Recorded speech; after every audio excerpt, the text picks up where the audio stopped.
Welcome to the Talking the Line podcast, presented to you by Talking the Line Sports Media, giving you our best insights and analysis so you can rake in some cold hard cash on your next sports bet. Now sit on back, open up your mind, and let's cash some tickets. We can't thank you enough for joining us. We hope you enjoy.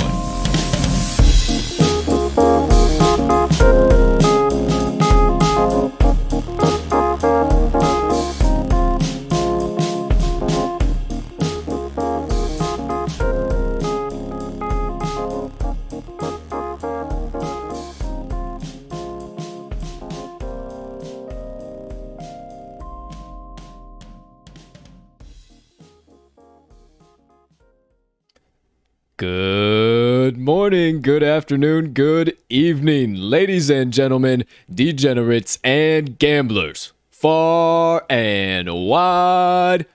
Welcome in to episode number 87 of the Talking the Line podcast. And hey, thank you so much before we go anywhere for taking a few moments out of your day to come and kick it with the crew on this beautiful Friday of bets.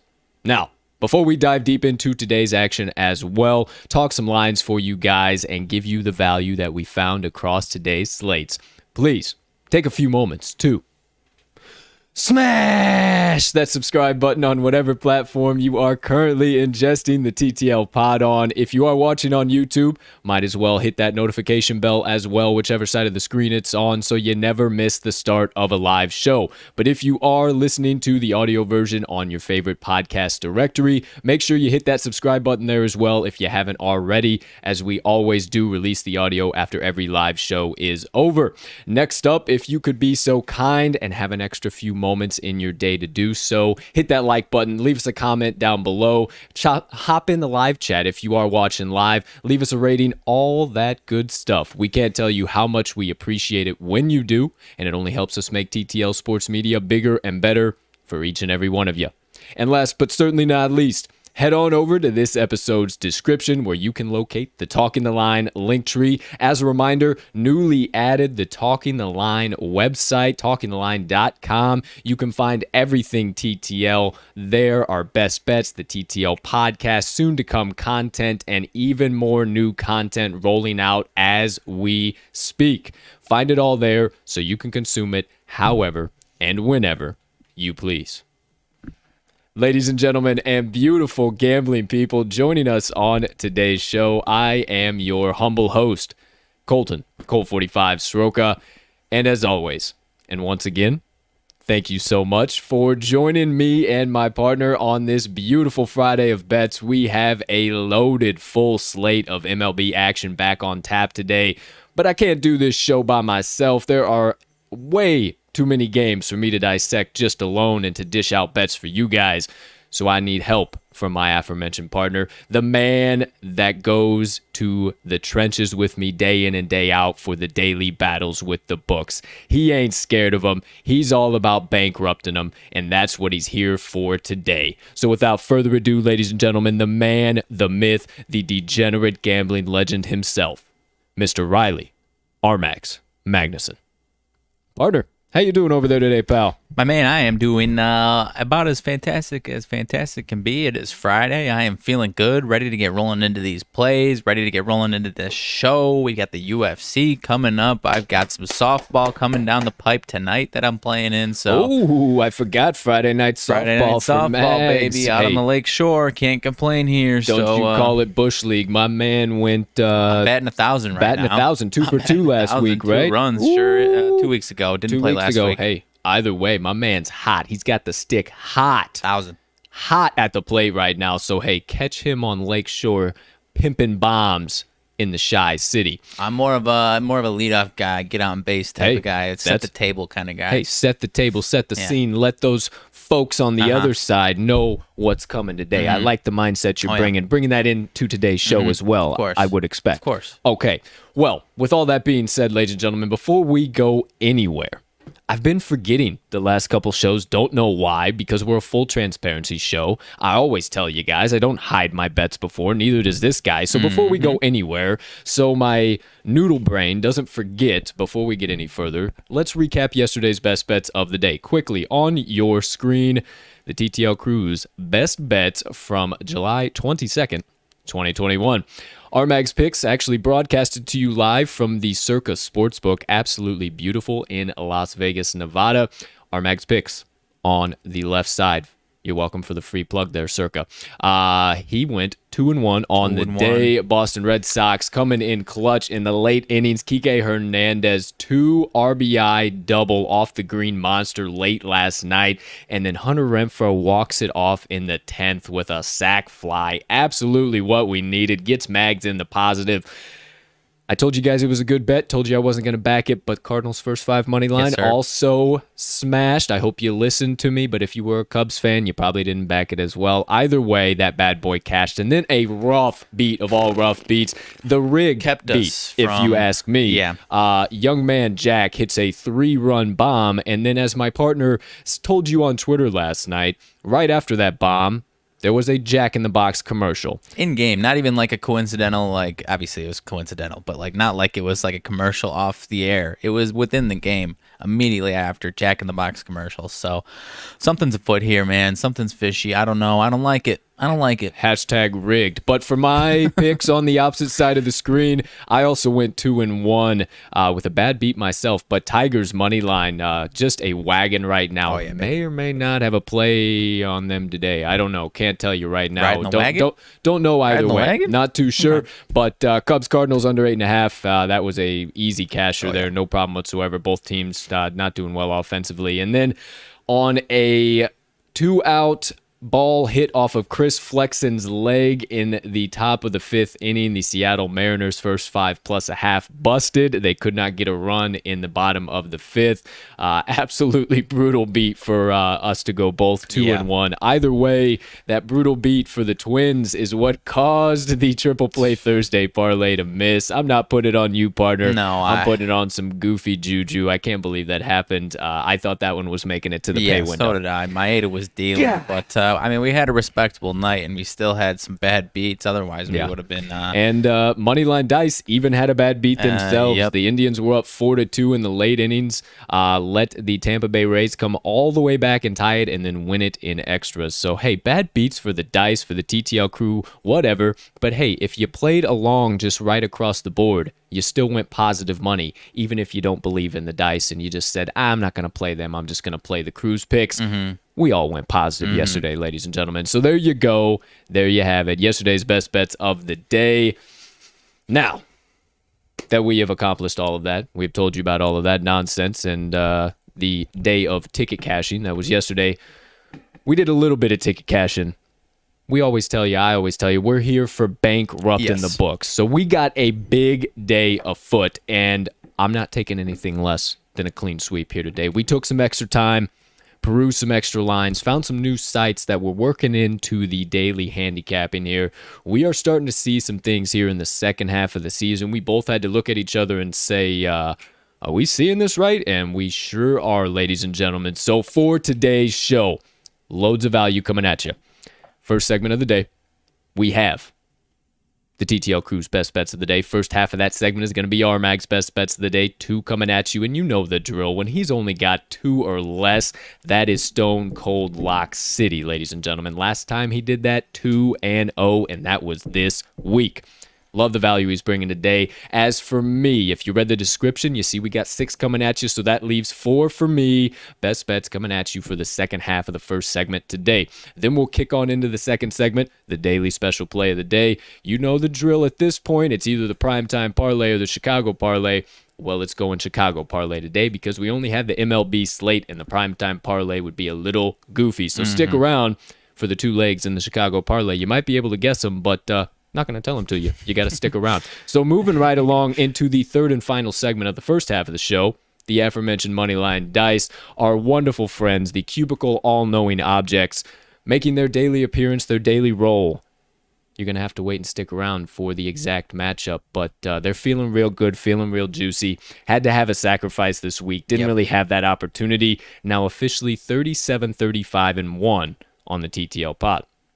Now, that's the first half of the show, and typically you would think of the first half of the show, and that's all the bets, analysis, everything that we got. Well, kind of. Because Friday. if you haven't been to a Friday show before, you might not know what's about to go down. But for you TTL faithful, you know the damn drill. It's UFC Fight Night card breakdown. We got Sandhagen versus Dillashaw. Don't you worry. Colt Buffer will come out later. We're going to keep him a little locked in the cage just for now so we can save that energy and that absolute electricity for the second half of the show. Today's Rants and Reactions, we're kicking it off with that full card breakdown. We're giving you our best bets, props, breaking down every fight on the card, and of course, I'll dish out my main card parlay. Got a little bit different here. I had a view, but fight got canceled. I'll tell you guys about that. It was actually a fight I was really, really looking forward to, so I got plenty to talk about in the UFC today, and actually the BKFC, Bare Knuckle Fighting Championship. I got a lot to talk about there too, so you want everything in the world of MMA and this weekend's UFC Fight Night card? Stick around for the second half of the show. It's about to get wild. Of course, it wouldn't be a Rants and Reactions if we didn't do some ranting and reacting. So we got plenty of other things to discuss and give you our hot takes on. So don't worry. If you aren't a fan of the UFC, you can just stick around for the show and the absolute wildness that is about to go down after that. And then you can get all of our hot takes and the latest news coming from the world of sports and sports gambling. Last but certainly not least, wrapping up the show, my motivation minutes, paying it forward to you, giving you a little inspiration going into the weekend. Maybe you're going to be hanging out with a lot of people, maybe going out doing this, giving you something to think about. My message today is on don't trade your authenticity for acceptance. I'll let you think about that, and I'll give you that message at the very end of today's show. But for now, partner, anything else you need to get off of your chest laid down before I get episode 87 steaming down the tracks? Let's get steaming. Quit all the banter, stop all the drama, stop the nonsense that you could go to every other sports media outlet and get. You come to the Talking the Line podcast for the stone cold locks and running tickets to the pay window with the TTL crew all day and night long. So without further ado, once again, thank you so much for stopping by and hammering bets with us today. Let's get in to episode number 87 on this beautiful Friday of bets, July 23rd, 2021. Now you don't have to check your calendar too. That's becoming a daily thing here around the show as well. First segment of the day and first half of that first segment of the day, the TTL crew's best bets of the day, kicking it off with first things first. Follow him on the Action Network HQ app at RMags, all caps. RMags, best bets of the day. Two best bets coming at you. I already told you, nothing but value. He's got one full game money line, one first five money line. No bones about it. These might be the most two valuable plays all across today's boards. Well, it's only one board, one slate. But it's still damn valuable. So as always, open them ear holes, open them eye holes wide if you are watching. Drop a little Visine, bright eyes, come on, widen up here. It's time to get our Mag's best bets of the day. And as always, partner, you have the floor. Alrighty, I appreciate it. So, don't turn off the show here after this one, but first matchup of the day, going right back to this rivalry, friends. Yankees versus Red Sox. Garrett Cole versus Eduardo Rodriguez. Now, you might be calling me crazy, but I am not siding with the Yankees and Garrett Cole today. I am taking the Red Sox money line once again with Eduardo Rodriguez on the mound. This appears to be the biggest setup line that I have seen in quite some time. The Yankees are coming in at plus 100 with the Cy Young favorite Garrett Cole on the mound. That seems a little too fishy to me, a little too good to be true. Now, I'm not saying Garrett Cole's going to get shelled all night long. I'm not saying that necessarily at all, but I think people are underestimating Eduardo Rodriguez. Rodriguez has pitched very solid in 3 starts versus the Yankees this year and has actually improved each time and time. And the Red Sox have actually won all 3 of those starts, one of which included Garrett Cole, and guess where it was? In Fenway Park. The Yankees are hitting 190 versus Mr. Rodriguez this season, batting average that is over 17 innings pitched. And as I mentioned, he's improving overall, not just against the Yankees. In July, he's got a 2.16 ERA. All 3 are coming on the road. Now we're coming back home to Fenway Park. His numbers home and road are actually pretty similar, but a little bit more comfortable at home, so I like him to keep improving on that today. Now, Garrett Cole's 2 starts this year versus the Red Sox hasn't been bad at all. Pitched well last week in New York. However, he did have a bad start in Fenway last month. 5 earned runs in a loss. So I do like him to, give up at least a couple, 2 or 3 here against the Red Sox offense. That offense last 5 versus right-handers, 258 batting average, 324 OBP, and 5.87 runs per 9. So this Red Sox offense is hitting well right now. But all in all, my man, the surface numbers of Eduardo Rodriguez do not look good, and this Yankees offense, I mentioned it yesterday, is hitting lefties well. However, they do not hit this guy very well. I mentioned 3-0 Rodriguez is in 3 starts versus the Yankees. So, this Red Sox team, 5-0 last 5 versus the Yankees in Boston, 8-2 in 2021. Massive momentum shifter last night. Like I said, I'm not saying Garrett Cole's getting touched up today. I don't think he's going to be dominant like we saw last week in Yankee Stadium. I think Mr. Rodriguez does just enough to keep the Red Sox right where they need to be, and maybe even have to take a late inning winner like we saw last night again. So, contrary to what many people will probably, at least the public, I should say, is going to be thinking today, I'm going with this Red Sox money line with a setup line and a half here, partner. Are you with me or not? Yeah, I'm with you once again on the Red Sox. I was going to kind of stay away from this one, and then you laid all that down, and you started telling me about it, and I didn't realize how good Eduardo Rodriguez has gotten game over game. No question, he has kind of surprisingly impressed the hell out of me, to tell you the truth. And the Yankees, even though they are hitting somewhat well against lefties, I think they struggle against him here yet again today. Garrett Cole has unimpressed me post sticky stuff, so I really don't know what to expect from him. Right. He has been good the last couple. He does deal here to here, but hey, either way, I'm not worried about that. I think the Red Sox take care of business here in Fenway today. So if you think the same, as do I've already hammered it in. You should too. RMags' first best bet of the day, Boston Red Sox money line. Partner, right, my man. There's one. Ladies and gentlemen, there is one. Now, if you could be so kind as to lay it on down with the second best bet of the day. Alrighty, not a setup line in my opinion here. I think this is just a very valuable play. We've got the Angels and Twins once again, and I'm flipping sides from yesterday, not because of yesterday's result, but I am taking the Angels first 5 money line. And the pitching matchup is what does it here for me today. You've got Alex Cobb on the mound, righty for the Angels, and J.A. Happ at home for the Twins, a lefty. Now, Cobb, his surface numbers are actually getting better, but they're still not fantastic. 3.96 ERA, but he is having a fantastic month right now. 0.92 ERA in July, 3 starts. Has not allowed more than 1 earned run over that stretch. All in all, in July, 2 earned runs over 19 2/3 innings pitched. And the Angels are 3-0 in the first 5 of those starts.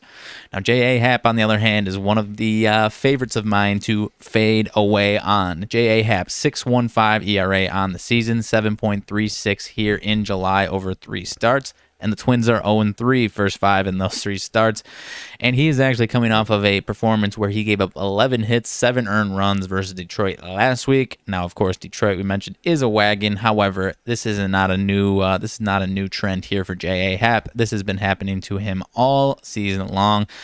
And this Angels team has been hitting lefties pretty damn well lately. Last 5 games, 290 batting average, 323 OBP.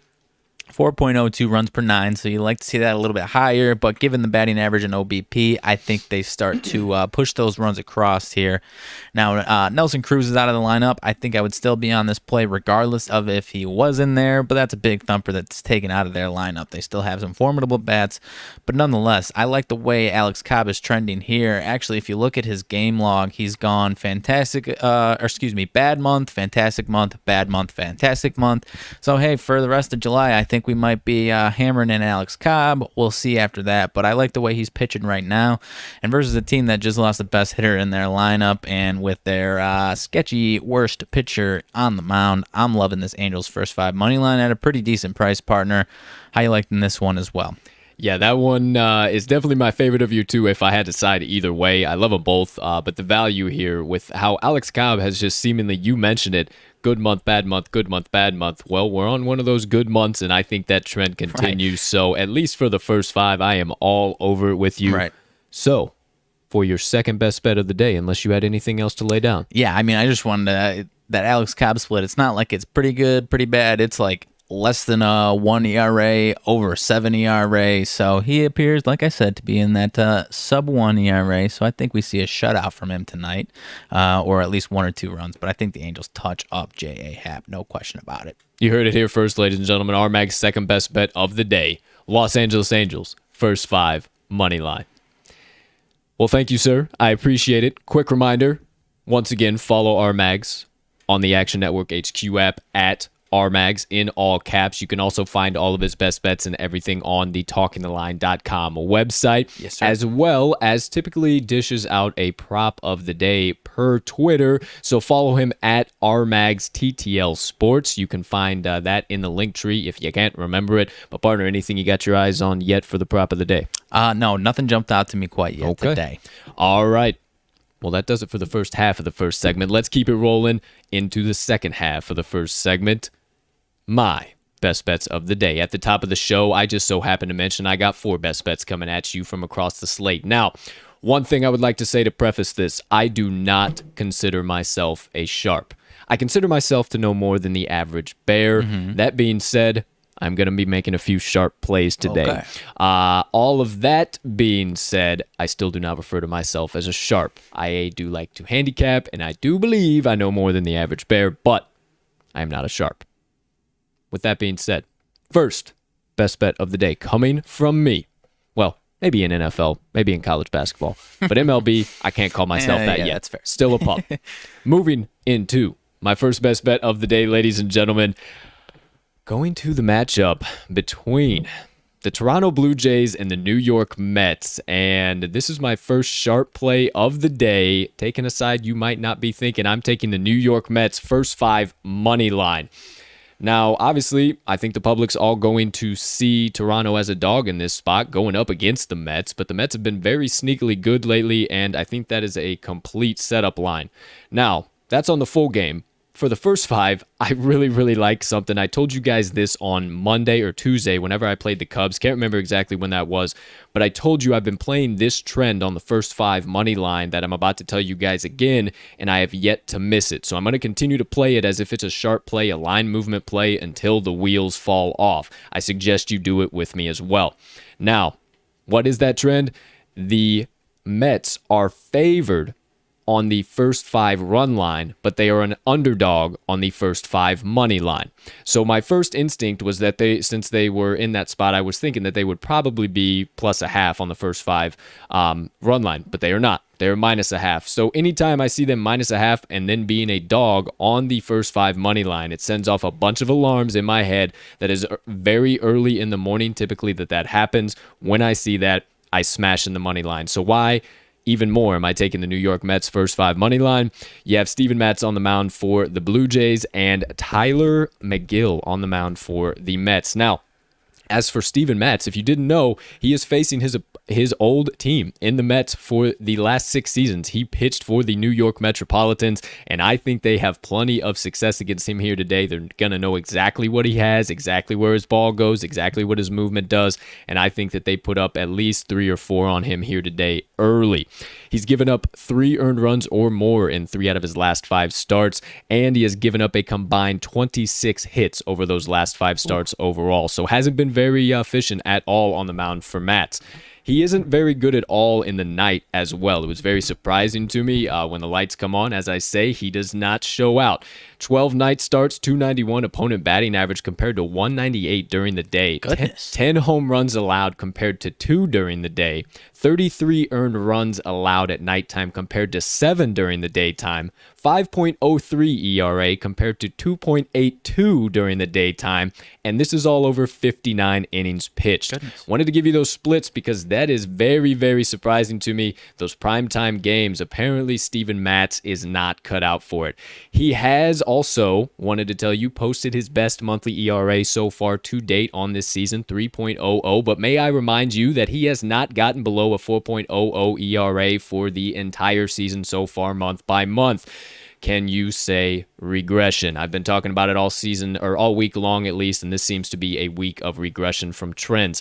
Last but certainly not least, Toronto is 2-3 straight up in the first 5 innings over his last 5 starts overall.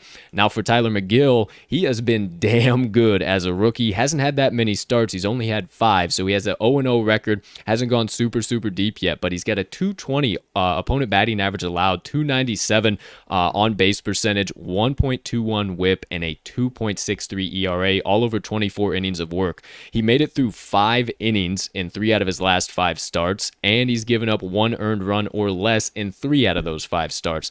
The other 2 was 2 earned runs and 3 earned runs, so I like him to definitely not get shelled here today once again. He has been dominant for most of the season so far for his early starts, and I think he does that once again here today against the Toronto Blue Jays offense that has kind of hit a bump. They were really good, and then they hit a bump, and then they're really good, and I think we're seeing them on a bump here. And not to mention the Mets are 3-1-1 straight up in the first 5 innings and McGill's last 5 starts overall. That's why I love this play. This, once again, is a sharp play, even though I am not as sharp. This is on the line movement based on that, and then some key stats and trends that I absolutely love here. So my first best bet of the day, I am taking New York Mets, first 5, money line. Yeah, I'll be right there with you on this one, my man. I mean, you nailed it. The line movement is very, very interesting. I'll back you on that as well. And this Tyler McGill guy has been really impressive, and I don't think that changes today. I think he has a nice solid performance. And as you mentioned, Steven Matz, I mean, those day-night trends, it's sometimes they matter, sometimes they don't. Well, when you have a split like that, that's something that's insane. That's telling. It's insane. I couldn't believe it. I mean, right. That was even the day-night splits were even more disparaging than the home-away splits, right. and they weren't very good either. Right. So I could have mentioned those, but wanted to give you the day-night. So there you go, first best bet of the day. Second best bet of the day. If you are just tuning in and you missed that one, hey, don't worry about it. We'll flash the best bets of the day up on the screen here shortly after we get through the special play and the rest of my best bets. But moving along, second best bet of the day. Wouldn't you know it, this one's another sharp play, even though I'm not an MLB sharp as well. It's actually a new team in the MLB I'm going to be taking here today. So my second best bet of the day is the Cleveland Guardians first 5 money line. If you don't know about that, we'll be talking about that in today's Rants and Reactions. But as for my second best bet of the day, if you don't know who this is, it is the Cleveland Indians first 5 money line. They have changed their name, if you didn't know. They, once again, are favored on the first 5 run line, but an underdog on the first 5 money line. I do not buy it. Give me all of the first 5 money line here today.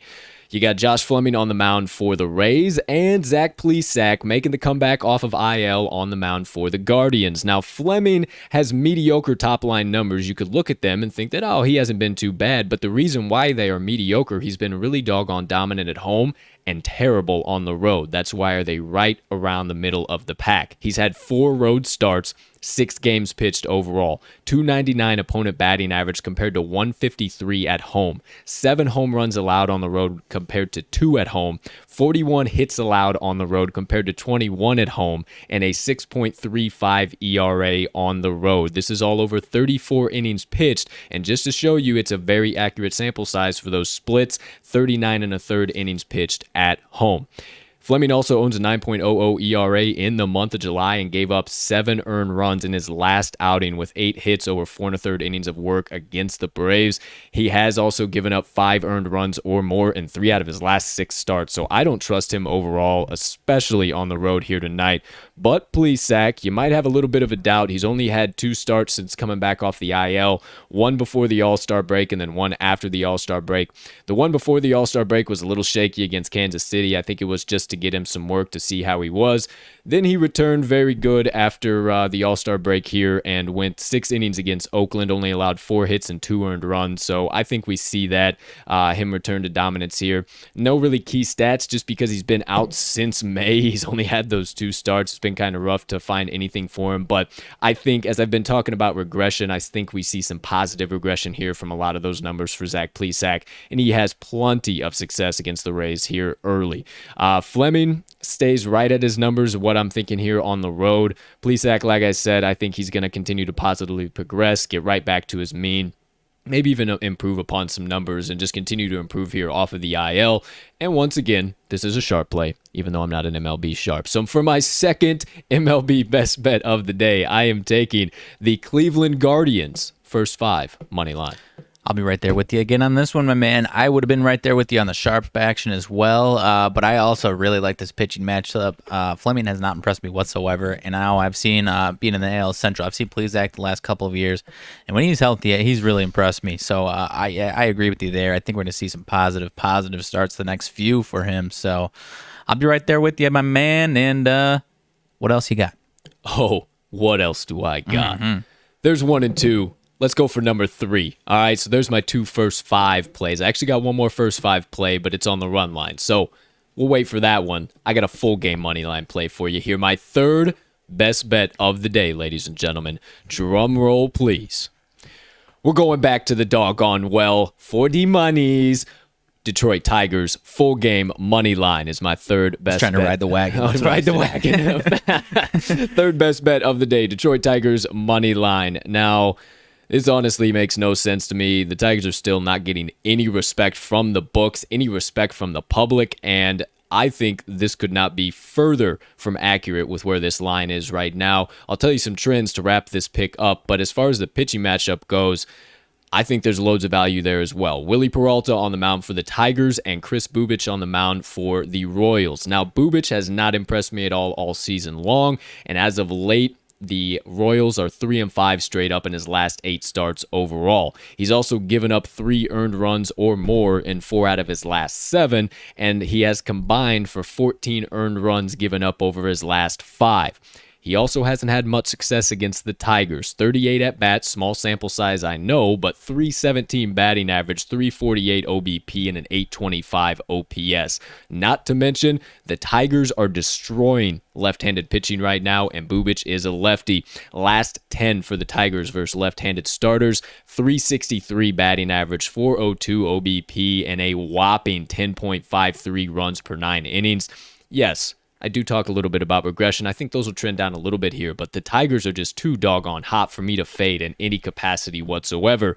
So I do also like their pitcher, though, in Willie Peralta. Now, I was a little bearish on him to start his outing so far. After his last outing against Minnesota, where he shut them out, I'm a believer. I am sold on Willie Peralta. He's given up 0 earned runs in 5 out of his last 7 starts. The other 2 were 1 and 5, and I've been telling you all week that 5 earned runs, so what? Even a blind dog is right twice a day. Every guy can have a bad outing in his MLB season. No problem at all.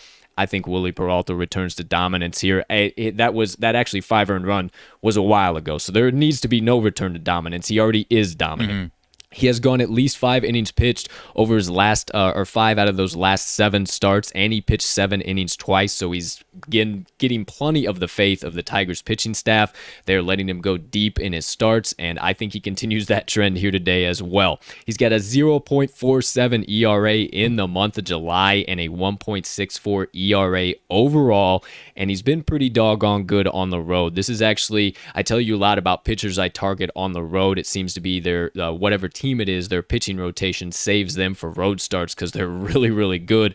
Peralta has pitched 4 road starts, but 5 games overall, 2-1 record, 186 opponent batting average allowed, 16 Ks, 5 walks, 2.31 ERA, and that's all over 23 1/3 innings of work. I absolutely love Peralta to dominate the Royals here today. This line is incredibly wrong. The Tigers should be favored, but I will take it as a plus money Pauly. But some key trends, in case you don't believe me on all of those pitching stats, the Tigers are 7-0 straight up in their last 7 games overall. And as I told you, they are simply not getting the respect from the books. because of that record. They are hot right now. They're also 4-0 straight up in their last 4 games versus a pitcher with a whip above 1.30. Bubic clears that plenty with a 1.52 whip. Kansas City is 2-5 straight up in their last 7 home games, 10-29 in their last 39 games overall, and 16-31 straight up in their last 51 versus a right-handed starter. Detroit is 7-2 in the last 9 meetings, all of those being in 2021, and 4-2 in the last 6 in Kansas City, all of those in 2021. You want to back Bubic and the Royals, go right on ahead, but I will gladly take the plus money, Paulie, and the absolute wagon that has been the Detroit Tigers. So my third best bet of the day, Detroit Tigers, money line. I have to be with you on this one, my man. I mean, you nailed it, but I'm as high as the Tigers as I am low on this Kansas City Royals team. They are one of, if not the coldest team in the league, top to bottom, not just their bats, their pitching staff, their bullpen, everything. And I think the only thing that you might not have mentioned, I mean, we mentioned it all week long, is the Tigers' bullpen is also scorching hot.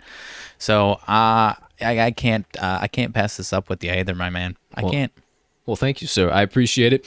I'm all over this play. This has got to be my favorite play of the day, especially if you're giving me a plus money. I can't pass that up. No. So there you go. Third best bet of the day. Let's keep the Tigers wagon rolling. Into my fourth and final best bet of the day here, wrapping up the first segment of the day. I got to get a little bit of my lick back, if I do say so myself, because much as I described Chris Flexen yesterday, I am much similar a man of that stature. So in case you didn't know, I'm going back to the matchup between the Oakland Athletics and the Seattle Mariners, taking the same bet as yesterday, and I believe it has plenty of value, and it is actually a very, very solid, safe bet here today. Fourth and final best bet of the day, I'm taking the Seattle Mariners, first 5 run line plus a half. Couple key reasons. This pitching matchup is one of them. Frankie Montas on the mound for the A's, and you have Yusei Kikuchi on the mound for the M's. Montas has not been that solid as of late, giving up 2 earned runs or more in 6 out of his last 7 starts overall. He's also given up a combined 37 hits over those 7 starts. He has had command issues and letting teams hit all over the ballpark. Oakland is also 1-4 straight up in the first 5 innings in his last 5 starts overall. Not to mention he hasn't had very much success against this Seattle team in his career. 60 at-bats with a .334 batting average, .372 OBP, and a 1.148 OPS. That is right. It is above a 1.00 whip. It is not, or 00 OPS. I apologize for a little confusion there. However, it is not good whatsoever. On base plus slugging, they are tearing the cover off the ball. Last but certainly not least, on Montas, he has faced Seattle this year and owns a 6.00 ERA over 6.0 innings pitched, 6 innings pitched with 6 hits. Do with that information what you will. A little bit odd there. However, that's what he has against Seattle. I think that remains pretty much the same here today. I think he gives up 3 or 4, no problem. Maybe 2 or 3. But as for Kikuchi, I think he limits this Oakland team and maybe only gives up 1 or 2. And at the bare minimum, we keep this game tied. He has had a few bumps, much like some of my analysis a little earlier along with Plesac, had a few bumps pre-All-Star break and post-All-Star break, but overall across the board, Kikuchi's been pretty doggone good. He's given up 1 earned run or less in 4 out of his last 6 starts overall, and he has faced Oakland this year. He owns a 1.50 ERA against them in 6 innings pitched as well, and wouldn't you know it, this was actually the matchup that the last time Kikuchi faced the Oakland Athletics, it was against Frankie Montas. We'll tell you a little bit about that to close this pick up, but last but certainly not least for Kikuchi, he has had some decent success against Oakland in his career. 88 at-bats, .236 batting average, .275 OBP, and a .635 OPS. So I like him to stay right around those numbers, might even improve upon them just a little bit here today. And Oakland is really struggling against left-handed pitching at the plate in their last 10 overall, .203 batting average, and a .257 OBP. So I think Kikuchi has plenty of doggone success here today. Now, we saw, even though I didn't think it would, we saw a very similar outcome to the matchup between Flexen and Manaya on the mound yesterday. Told you a lot about that. Didn't think it would. It played out very, very similarly to the first matchup. Now we have yet another repeating matchup for the second time. Montas and Kikuchi facing each other in an MLB regular season. And in the first 5 innings in the first matchup between these two guys, Seattle won 4-1. I don't know if it's going to be that much. I'd like to think so. I actually think it's going to be spot on right there. The more I think about it, 3-1, 4-1. I think Seattle takes this no problem, and they have started to become much more dominant at home. So, fourth and final best bet of the day. I can't get enough of them. They're also been a wagon for the first 5 run line. So, Seattle Mariners, first 5 run line, plus a half. Once again, I'll be right there with you on this one, my man. Mariners at home has been a recipe for success the last month and a half or so, so I've got no issues with this one either. All right. Well, hey, I appreciate it. Quick reminder, those are all of my best bets of the day, all 1, 2, 3, 4. Follow me on the Action Network app if you want even more ticket cash and plays. Follow me at cash_with_Colt. Might have a little daily draw coming out today. Some pitching matchups potentially that I like, or a little daily nerfy. We'll see what happens. Still have yet to open the Yerfy markets for the first inning here in Illinois. Right. But staying on top of that, as soon as they do, I will be coming out with those because I like a lot of those. And there is no point of betting 1 run when they also give you 2+ run options because that is just completely senseless. We would rather have Yerfy. So that might be coming soon. Whenever it does, I'll roll it out to you. Might have a daily draw or daily nerfy today. Make sure you stay tuned and follow me on the Action Network app. That does it for the first segment of episode number 87, the TTL Crew's best bets of the day. If you missed any of them, don't worry. Here after the second segment, we will flash up all of the best bets of the day, and we'll tell you guys about those best bets of the day, everything in between. Now, partner, if you could be so kind here to get the stage set. Okay. For the Chicago Baseball Parlay, today's special play, I have noticed there is a beautiful glare coming off my glasses, and I was wondering, this just doesn't seem right. What is going on? Well, our wonderful, would never want to say anything bad about her, TTL mascot, decided that instead of having a nice dark studio, we needed to open some windows up. Right. So we got some windows opened up. Need to go fix a little bit here. Okay. If you Go could ahead. just talk about the Chicago Baseball Parlay, what we're taking. If I hear you not say anything I was thinking, I'll piggyback on alongside of it. But I'll see you guys here in just a second. One of these things that just happens out of the blue. And I'll see you here in a minute, my man. Alrighty, so my man called it here today. We've got a little day-night Chicago parlay today. And we've got the White Sox in action in Milwaukee. We've got the Cubs in action in Wrigley against the Diamondbacks. But I'll kick it off with the first leg, which is actually the second leg, but the realm that I know best here. And we're going with the White Sox money line in Milwaukee against the Brewers and Freddie Peralta. We've got Lucas Giolito on the mound for my Sox, as I mentioned, against Freddie Peralta. Now, I have been a big supporter of Freddie Peralta all season long. He has been a dog and a half for the better part of 75% of this season. Now, I mentioned that 75% because the last 25% or so, not bad at all, but still not quite dominant like he was for the first 3 quarters of the season. He has allowed at least 2 earned runs in 3 straight starts, allowed at least 1 home run each of those games, and he's actually losing a lot of command. That's been the big issue. Total of 11 walks over his last 3 starts. So I'm like I said, Freddie Peralta has not been bad, but he's not been the dominant guy that we saw for 75% of the season to start things off. And my guy Lucas Giolito is kind of trending in the opposite way after not being dominant, not being terrible. He's starting to heat up now. He's got 2 straight wins and is coming off of a complete game, 3 hits, 1 earned run to the Houston Astros in his last start. So I think he's going to be on a heater here for a couple or 3 starts. And then obviously that continues today in Milwaukee. Short little drive for my Sox, and it looks like you're getting them at plus money. So Yes, sir. first leg, my man, that's the only one I laid down if you didn't hear me. But first leg I've got going down is the White Sox money line. Absolutely love it. Yeah, I heard a little bit there towards the end of the Giolito. Yeah, I think he has a good start here today. He has had a lot better starts here recently than he had been. A little bit of a bumpy June there. I didn't know what we were going to get, but yeah, he's returned to form, and I appreciate you laying down the first leg there. Right, and Freddie's kind of, Not bad, but not quite as dominant. 11 walks over his last 3 starts. There you go. Command. Yeah, so I think he does have some command issues here. White Sox heat back up at the plate offensively for me, too. Sorry, not to mention, the Brewers are actually a better road team than they are a home team. Oh. They're only like 27 and 23, I think, at home. Well, there you go. So. Things you're only going to find here at the TTL pod. Now, how about that second leg of the Chicago baseball parlay? Well, you probably could have guessed it, but yeah.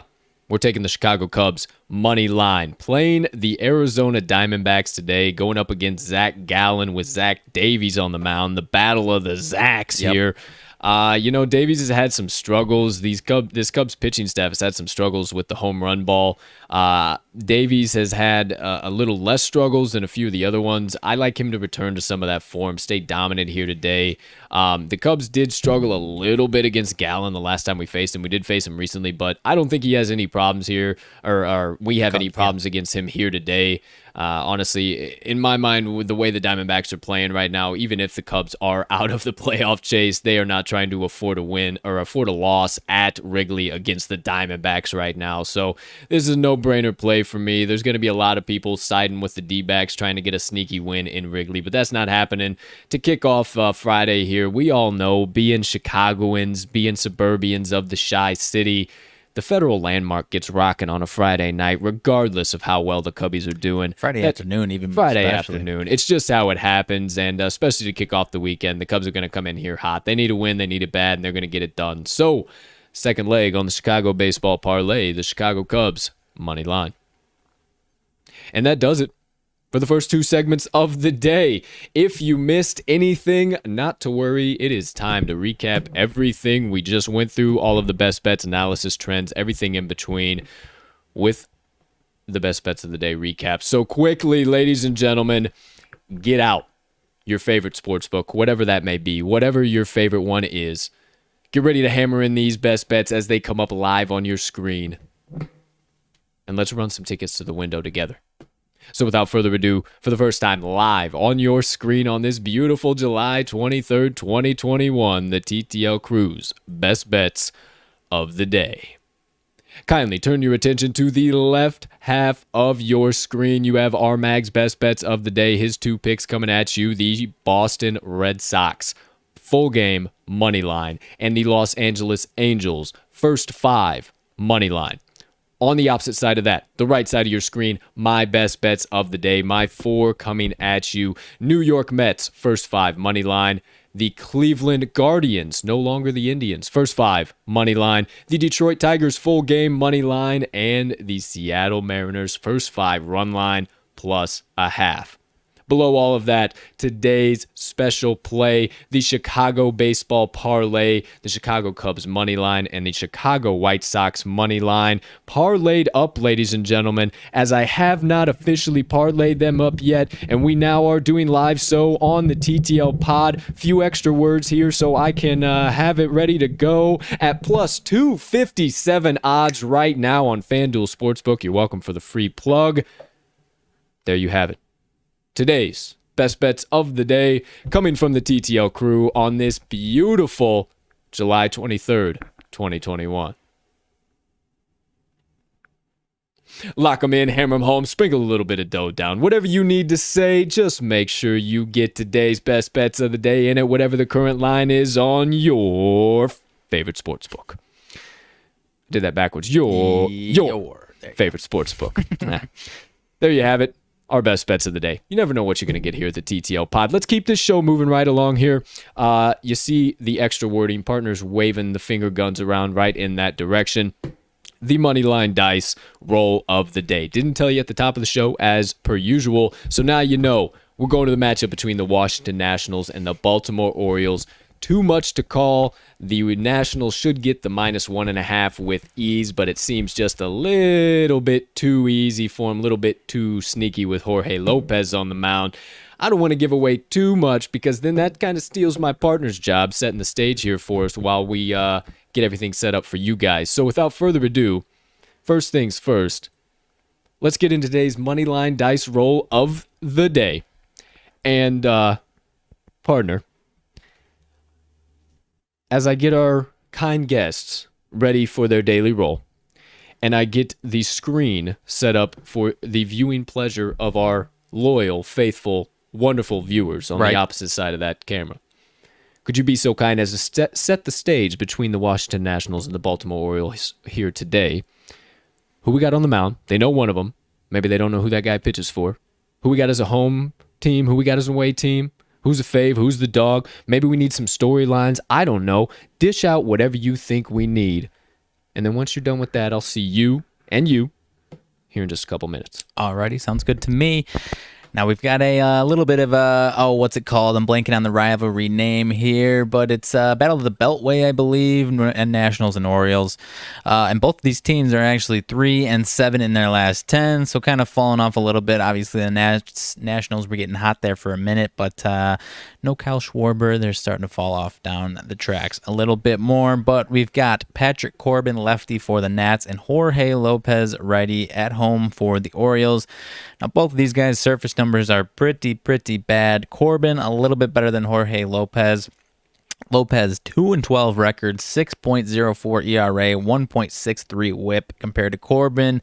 Gotten a lot more run support than Lopez has. 6-8 record, but it's still a 5.66 ERA and a 1.47 WHIP. So, like I said, a little bit better than Lopez there, but still not what you want to see. Corbin pretty similar home and away here. In the month of July, he's got a 7.31 ERA, so not too much to write home about here for Corbin, but as I mentioned, Jorge Lopez has been worse. Actually, a tiny bit better in July, 6.75 ERA, but still not what you want to see. So now we go to the lines here today. The Nationals are actually the favorite, rightfully so, -132 on the good old FanDuel as we keep plugging for free, but the Orioles are coming in at +112. On the run line, the Nationals at -1.5 are +110. While the Orioles +1.5 is -132. The over-under in this game is set at 10 runs. And now let's see what the money splits are for this one. The kind of big money for a minute was on the Orioles, but now it's starting to even back out a little bit. 82% of the bets coming in on the Nats, 84% of the money. So the public is flooding in on the Nationals here today. The line has moved. Actually moved towards, moved in favor of the Nationals, moved up. And so let's see the totals here. Actually, some massive money coming in on the under. 69% of the bets on the over, while 97% of the bets on the under. Have to imagine there's just one big bet coming in on the under because I can't imagine this is a heavily bet total between these two teams. But nonetheless, got a big money split there for the over-under. But this team's lately actually 3 out of 5 for the Nationals, while the Orioles just dropped the last 2 to the Rays. So the offenses actually aren't hitting bad right now. Orioles have scored at least 3 or more in their last 5 games. They had 3 wins there before those 2 losses, but I don't know, man. As my partner we were leaning towards the Nationals, but all in all, that arm of Patrick Corbin can also give up a boatload of runs, so there really isn't enough trust for us to be putting too much faith in old Patrick Corbin there. And despite how bad Jorge Lopez is, Patrick Corbin can do just as much damage, in the wrong kind of damage, if you ask me. 10 hits in his last start in 5 1/3 inning. That was against the Padres, so I guess his last 3 starts, 7.31 ERA, 2 against the Padres, 1 against the Dodgers. So I don't know how much you can really chalk that up to. In June, he had a 3.82 ERA against some much more, less dominant lineups like the Orioles. So actually, I could see him going some positive regression, as my partner has been saying all night, because the last 3 games he has faced some hot teams, a couple of the best teams in the league. So not sure how much you can chalk that up to. He has been 10.47 ERA in April, and then May and June were a lot better. So if you get him against a good lineup, I would fade away on Mr. Corbin. But he actually has faced this Orioles team this year. 5 2/3 innings, 11 hits, 4 earned runs, 2 walks, 3 Ks, and the Nationals won that game 6-5. So I could see it being a little bit similar to that. The Orioles in that game, it was Matt Harvey, so I guess pretty similar type of terrible pitcher that we have here in this one today. But having some struggles over there, partner. Might be no bueno today, folks. Okay. That might be fitting for this type of matchup here because these pitchers are a stink fest. But, I'll go back into Jorge Lopez a little bit. Contrary to Mr. Corbin, he only has one respectable month. He's got 2 months over 7 ERA, and now he's in a 6.75 ERA. 4 earned runs in 3 of his last 4, actually. So the only team he actually held down somewhat well was my White Sox, 2 earned runs, but then they still lost that game 12-1. So, I don't know. It's not looking good for Jorge Lopez here today. He's got a 5.49 ERA at home. So we'll see, my friends. But I tell you what, less worried about showing the dice. We have so much stuff to get into here in the second half of the show. Rolling. Let's get into today's Moneyline Dice roll of the day. We'll take a little walk down memory lane. I'll show you the guys up on the screen what the roll ends up being. Of course, you have to trust our transparency and honesty because you're not going to see it live on your screen and you can't see it on the table. So, moving right along, as I realized, we are just cooking today and we got stuff to discuss, pal, for the second half of the show. So, today's Moneyline Dice roll of the day. Thank you for setting the stage, sir. First roll, as always, between the home team Baltimore Orioles or the away team. Why am I blanking right now? Washington Nationals. First roll of the day. Who are we taking? In 3, in 2, in 1. Home team Orioles. Home team Baltimore Orioles. Now, for the second roll, we'll be taking them on their juicy money line. Are we going to get just a tad chalky for that plus 1.5? We will all find out in 3, in 2, in 1. Money line. It is. All right, and the third and final roll, the wild card roll of the day. Will the Moneyline Dice be doubling down yet again, telling you to have all the faith in the world? Will they skip that and then go to the total? Or are they going to be a little confused and need some extra screen time here and time on their segment? We all find out in 3, in 2, in 1. That is a re-roll, my friend. The dice ain't having it today. All right, so here we go. Moving right along. Away team Nationals. is the first roll. Second roll, ATS or money line. Money line. Nationals money line. And third roll, wild card roll. Away ATS. All right. Once again, that would actually be doubling down. They are the favorite. They are the favorite, so that is doubling down and minus 1.5. Minus 1.5. Little plus money on the minus 1.5. All right, so that is the play. That is what they have said. When it's plus 1.5, it makes no sense, but it's minus 1.5. We have all faith in the dice. Thank you, dice. The dice have spoken.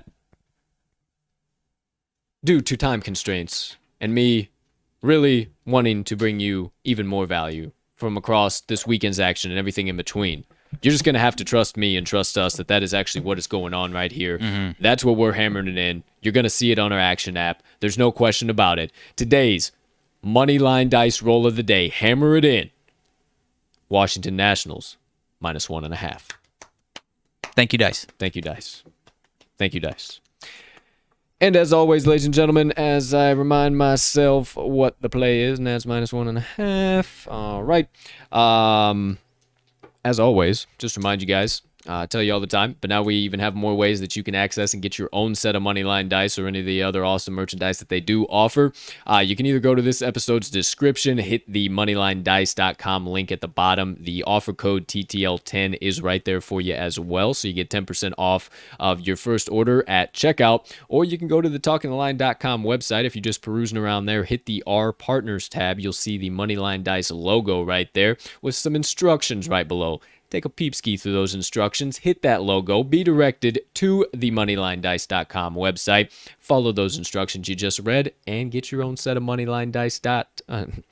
Your own set of Moneyline Dice, not your own set of moneylinedice.com. What am I saying over here? Either way, start rolling with the Moneyline Dice and the crew, and we'll all see you at the window very soon.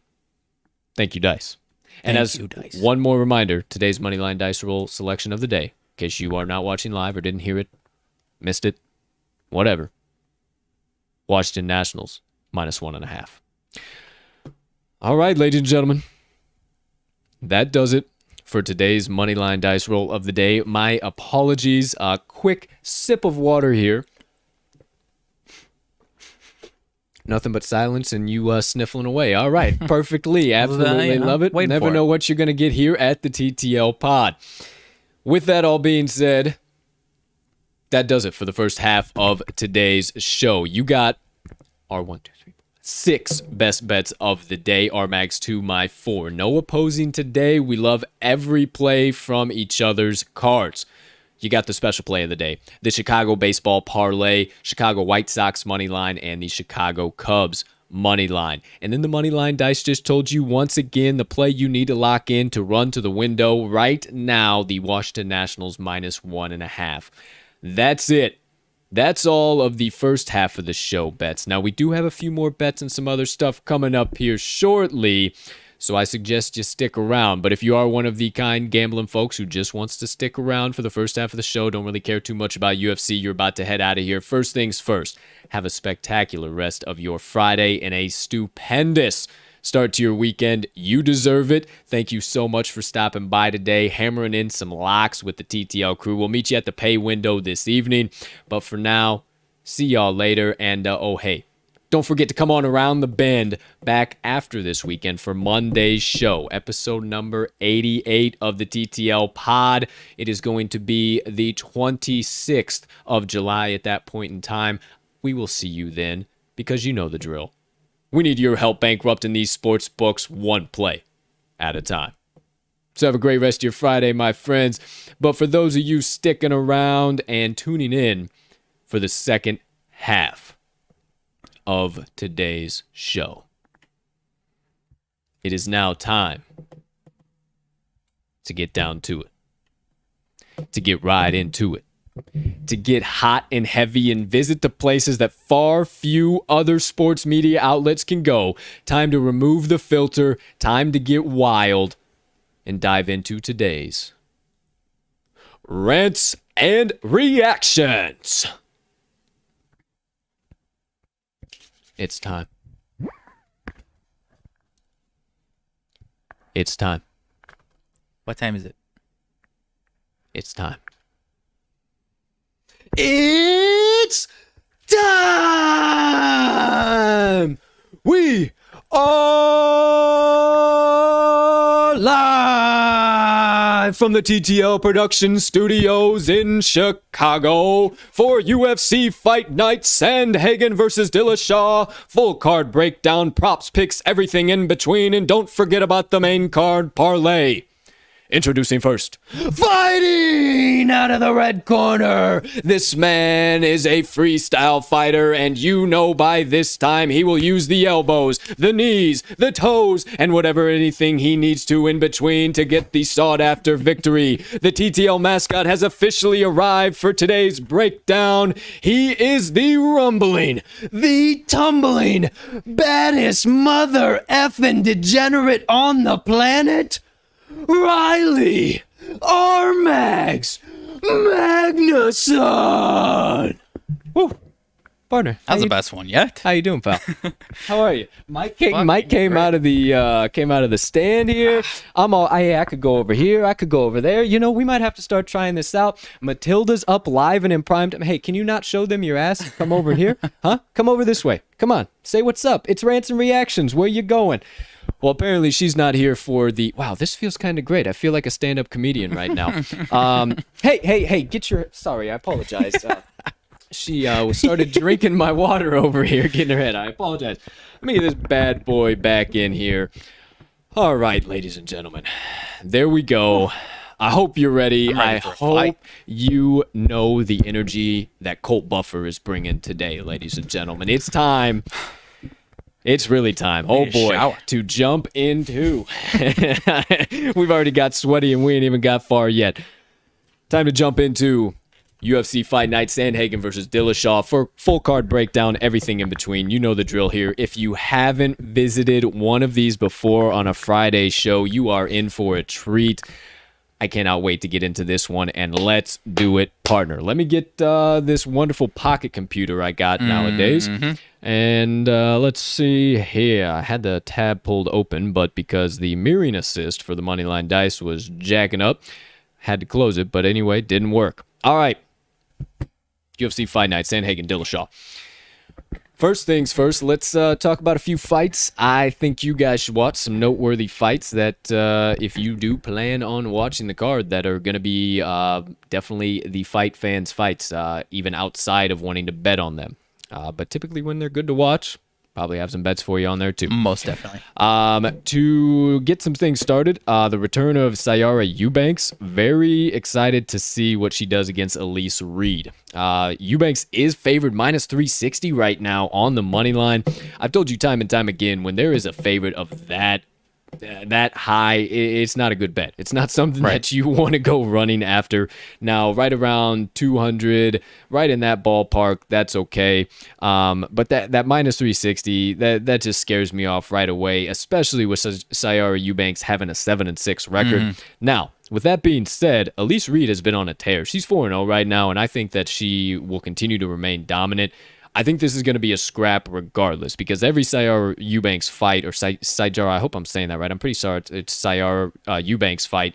It is an absolute scrap. It's an absolute war regardless. So she's had a couple of rough beats, but if you're going to watch any woman's fight, this is one you're going to want to tune into. There's actually some really, really, really high-quality women's fight on this card. So let me get into those here in just a minute. Another one that I suggest you tune into, the return of Mickey Gall. Last time we saw him fight, once again, I blanked on the name who he... Mike Perry. Mike Perry, thank you, Platinum Perry. I always think Diamond, and I'm like, Diamond, no, Platinum Perry. Mickey Gall, we haven't seen him since that fight. He's fighting Jordan Williams. That should be a slugfest. Gall coming in right now, plus 145 dog to Williams, minus 170 favorite. That's actually a nice little spot for Mickey Gall to be in. I think that's the books not favoring him for having some time off, but I think he returns to dominant fashion. He was on a tear before he ran into Mike Perry, so I think we see him return to form, and that should be a really, really good fight. One that I have been looking forward to for a long time, and the return of a fighter, another return, Nasruddin Imavov. Have been waiting for him to come back for some time. Another one of those bad dudes that I can't get enough of him in this division right now. Yeah, they're in middleweight, and he hasn't got too many miles on the old tires yet. Hasn't fought for a little while, so I am excited to see him get back. And not to mention, Ian Heinisch is a very, very good opponent. I think this one should be an absolute slugfest from start to finish, if it even goes all the way through 3 full rounds. Yeah, Heinisch coming off of the loss to Calvin Gastelum, so kind of dipping back down. So this is a good one, as you mentioned. Imavov coming off of a majority loss to Phil Hawes back in February. Other than that, he was on a 6-fight win. Yeah, 6 in a row before that. Yeah, he's fun to watch. It should be a great scrap. These guys are both very, very similar to how they fight. Very, very similar. You will see Imavov be a lot taller, have a lot longer reach. That's going to play into his advantage for sure, but this still should be a scrap and a half. Another one I'm really looking forward to is Punale Soriano versus Brendan Allen. Brendan Allen has really took the UFC by storm over the course of the last year or so. If you haven't heard his name, he's still coming up, still going, but he's one of those guys that if he strings a few more wins together, I think that he can definitely be on the top of the middleweight division, no question, and potentially even challenging Kamaru at some point in time. Right now, I don't think so, but at some point in time, most definitely. So that's one you should watch. Randy Costa versus Adrian Yanez. That should be an absolutely electric scrap to start the main card. And then news, told you I was going to talk about it. Might as well talk about it right off the bat. The fight between, I do apologize, Aspen Ladd and Macy Chiasson. I think it was, maybe not Macy, it was Chiasson. Chiasson has, I hope I'm also pronouncing that right. Yeah, Macy Chiasson. So yeah, she has a undisclosed injury. They didn't say. It just came out this morning, I do believe. So that fight is off of the card, or last night. I can't remember when I saw it. Either way, that fight's off the card. I was so excited to see Aspen Ladd return to the cage. We haven't seen her for a while. She's an absolutely electric factory. So hopefully we'll get to see her back sooner rather than later. But why I mentioned that, because the next fight up on the main card is one that you need to tune into, and one that I'm going to be glued to the tube for. Miranda Maverick versus Macy Barber, and these are two of the youngest women in the UFC right now. They're younger than both of us, right? And they are on absolute tears, both of them. Now, Macy Barber coming off back-to-back losses, and she was supposed to be, she's the next, the phenom. She's the one, but Miranda Maverick is slowly showing how many tools she has in her tool belt, and I think this is all but Miranda Maverick's fight to lose. I think this is going to be a fight and a half, and every time Miranda Maverick steps in that cage, she means business and she puts on a show. So she's also multi-talented. She plays the saxophone, I think. She does all types of different stuff. Miranda Maverick is a stone-cold killer. So I would probably say that's where I'm leaning. I'll let you know for sure, but definitely a fight you need to be watching. All right. To kind of wrap up the card, Darren Elkins, Derek Minner, that should be a solid fight overall. One of the closer fights on the card as far as odd-wise goes. I think that one will be a good scrap in and of itself. And then wrapping up the show, I'm not too sure how I feel about Kyler Phillips. Kyler Phillips should perform pretty solidly. If that line goes above 300, I'm a little scared about it, especially with him facing Julian Pava. Hallian's not too bad. A plus 230 dog is very, very intriguing for him not having the worst record in the world. Is that just a big jump as far as kind of like next step, like maybe a bigger step up than you would think? He's got a couple wins in a row, so yeah, it's just a little bit more of a step than, and I think honestly, as far as it goes with this, with Brendan Phillip or Kyler. Goodness gracious, Kyler Phillips. I don't know what the heck just happened there. He honestly has just been running through opponents. Right. Like nobody's business. He's got 4 in a row. He's only got 1 professional loss. Yeah, so I like how he's been fighting. There's only been 2 unanimous decisions, 2 stoppages via TKO, so I like him to remain dominant. I think I would, if I'm leaning somewhere, I might, but I'll break it down all here in a minute. But also, you can't miss the main event. Sandhagen versus Dillashaw, ladies and gentlemen. Goodness gracious. Should be a great fight. I think Sandhagen comes out on top. I've been watching a lot of the interviews and stuff all week, and I just think this is, once again, Sandhagen's fight to lose. So yeah, I mean, you know how I feel about it. I'm right there with you on this one. All right. With all that being said, you know what? Everybody comes here. We know why you come here. Main card parlay. Let's get it. Let's just get this thing out of the way right off the jump, huh? What do you say? So with that cancellation you mentioned, it's a 5-fight main card starting with Yanez versus Costa.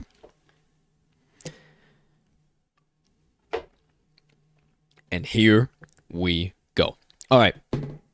So for, let's see, Yanez and Costa. All right. Why are we not seeing it here? What the heck's going on with where you got it at on?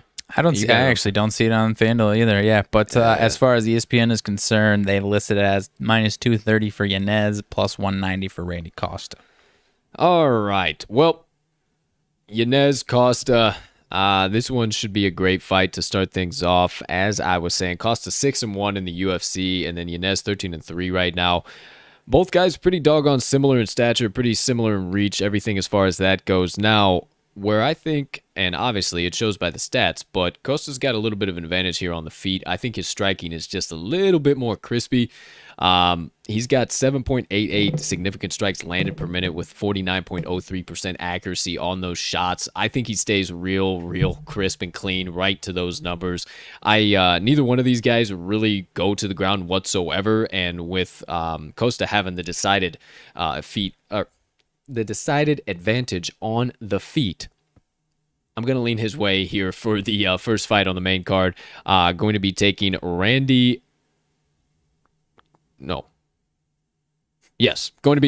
Costa for the first fight on the main card. I like it. I like it. Nice little plus money action. I like it. I think so. With Adrian Yanez, I didn't actually. I'm just going based off of that, and I did not realize that those odds were that crazy. That's why I kind of paused there, seeing Yanez. I was looking on DraftKings. Now that I think the fight's not posted on DraftKings either. I'm not sure what's going on with that one. Yeah, because I think that's a setup and a half. Now that I look at, I just literally talked about being over 200. So yeah, I think Randy Costa is the move right there, ladies and gentlemen. Yanez hasn't been bad at all in any form of the word. I mean, he's on a 5-fight win streak, for crying out loud, but I don't know. There's just there's something. He's only lost one. Yeah, and I mean, both of these guys are strikers. This is going to come down to it, and I think Randy Costa's got the edge. I think he's got the edge. Give me I like it. Give I me like the that plus reach money, advantage. Paulie. I like the height advantage in this one too. On top of it all, Give me the plus money, Paulie, all day long. Costa. From what I've seen from him so far, that's where I'm going. All right, and for the second fight, Miranda Maverick versus Macy Barber. Gosh, Macy Barber was one of my favorite fighters for the longest time. Took those 2 rough losses, 11-2 for Maverick, 8-2 for Barber. Just based off what I've seen, not factoring any stats, anything into the equation, where these 2 girls are going right now, how they both have striking capabilities, and not to mention, Miranda should have the advantage in this one. Oh, actually, wow, they're spot on. 5'3", 5'5", 65-65 height and reach. So with that being said, Miranda likes to push the pace, likes to get things done, where Macy just she waits for things to happen. So I got to lean again, Miranda Maverick here in this one. Yeah, I agree with you as well. Just the way Macy Barber, she doesn't quite. I mean, like Maverick, obviously they're very close in age, but Maverick appears to have, at least seemingly, seems like she has more experience. Right. So I'll be with you on that one as well. All right. So moving right along, Darren Elkins, Derek Minner. Now this was probably the hardest one for me to call, honestly. These guys are pretty similar paths in their careers right now, pretty similarly ranked fighters, pretty similarly statured fighters. So right now Minner's on a 4-1 streak right now over his last 5, and Elkins has lost 4 out of his last 5. Elkins used to be a guy that you could really depend on. He was a stone cold killer early in his career, and I just don't know that I trust him all too much here. I think that plus 130 is just about right odds for him to be a dog. Minner should take care of this, no problem. Might be a little bit of a sweat, and he might even have to take it to the judges' scorecards. Yeah. But once again, I'm going to take Derek Minner here in the favorite spot, minus 155. Yeah, could be interested to see what the odds on a submission are for this one. I mean, 22 of his 26 wins, it appears, are by submission for Minner, that is. Derek Minner, yeah. So, hey. So, if you do also like that for a nice little Derek Minner by submission, you're getting plus 420 odds on that. Baby. Thank you for mentioning that, good sir. But at the same time, Elkins has got 5 out of 26 wins, but 5-1 by submission as well. So hey, either way, this one might be a submission battle, and it might just be back and forth all night long and go 3 rounds. Who knows? Only person that has submitted Elkins is Mr. Du Bronx, Charles Oliveira. All the way back in 2010. Meanwhile, not it actually was in UFC. So, but hey, we'll see. All right, and moving right along, Kyler Phillips versus Raulian Paiva. Now, I don't know a whole bunch. We talked a little bit about this. Now, is this kind of like Paiva step up in competition? Right. I mean, I don't know. I forgot that he fought against Zumagulov. Yeah. And he took care of him pretty solidly. It was a 3-round fight, but he took care of him. He was never in any type of danger whatsoever. Mark De La Rosa, I forgot he took care of him, but De La Rosa was on a 3-fight losing streak at that point in time, so nothing crazy. Lost to Kai Kara France and Bontorin. Bontorin was a TKO, and then Kai Kara France was that split decision. I remember that fight. And then Nascimento, those are his last 5. 3-2 in his last 5. I might have to stick with my rule of you don't fade Brazilians. Kyler Phillips has been good. He's on that 4-fight win streak, but, he's only got 3 fights in the UFC. They haven't been against anybody crazy. He fought Song Yadong his last fight, who is obviously a great fighter in and of his own right, but it went to a split decision or a unanimous decision. It was back and forth the whole time. He never really did anything that just completely impressed me, and I think this might be that Paiva. What were you thinking over there, partner, as I was talking there? I honestly don't know. I thought you put your finger up like you had Maybe. something. Sorry, like when lost me. Sorry. Okay. Either way, no problem whatsoever. Oh no, sorry. You said, of course, your rule of not fading Brazilians, but you typically give 1 per card, and he's the only Brazilian on the card. Yeah. So Yeah. I mean, I do like Kyler Phillips a lot. Just where he's at, this one's a tough one to call too, just because of how high the odds are for Kyler Phillips. Being 9-1 minus 280, going against Raulian Paiva with somebody who's 20-3, that much of a fight differential for experience. I think this might turn into a 9-2 Kyler Phillips kind of evening. I don't know. I mean, I have faith in him, but I also at the same time I just think Raulian Paiva is Brazilians are very dangerous at plus 200 or more. That's true. Very, very dangerous. And you know what? I'm not scared of a little extra plus money. Not worried about it whatsoever. You want to fade me, go right ahead. But hashtag don't fade Brazilians. We're taking Paiva for the fourth leg of the main card parlay. All righty. And last but certainly not least, there is no thought needs to go into this one for you. I've been ranting and raving about it all damn week. Corey Sandhagen is going to be my You've been ranting and raving all damn month on this one. Month. Yeah, Corey Sandhagen is going to be my final. So without the Costa edition, quite possibly there might be something going on where it might not be added, right. or it might have been canceled, or like I said, this is just too juicy of a dog to pass up on, and the books have to figure out how to bring it out properly so people will take the favorite.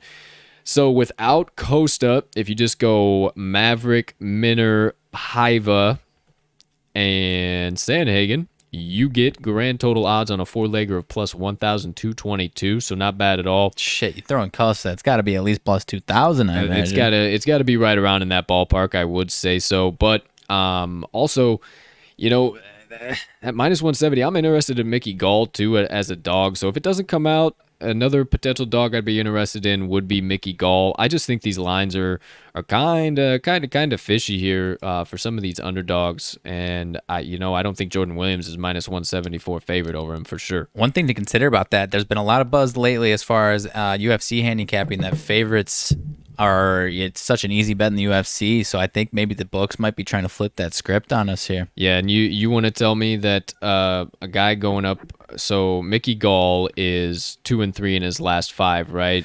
So, and he had a couple of rough unanimous decisions, no question about it, and Mike Perry was an absolute scrap and a half. Then you're going to come and tell me that Mr. Jordan Williams, who's 9-4 in the UFC, fresh off of a loss against the guy who I just talked about, Nasruddin Imavov, and he is 2-1, had a draw. That's how unimpressive his fighting style is. You're telling me he's going to come in here and do anything against Mickey Gall? I don't buy it. I just don't buy it. And I think Mickey Gall has a solid performance. So if you like that, you're getting plus what I say, plus 1,000, plus 3,152 odds. If you add that, and actually Costa's a little bit higher of a dog than that, so we're going to have a little bit juicier odds on the main card parlay. So as I always tell you, make sure you follow me on the Action Network app. I'll post the full main card once those odds come out. Most likely tomorrow, too. Once I'll post it, it doesn't appear that these are going to be popping off here yet, but I got it written down, ready to rock and roll. The picks are selected. No thoughts will be changed. That's where I'm at. That's my UFC main card parlay. Now, a couple other side ones. Partner, if you found anything else, too, while you were kind of scrolling through there. Minner by submission, definitely something you might want to take a look at there. Little side sprinkle go along with some action there. Nasruddin Imavov, I do really like him to win this fight. Now, I'm not entirely sure that this one doesn't go to the judges' scorecard, right. And Hennish is actually favored in the fight. He's favored method of victory, obviously, too.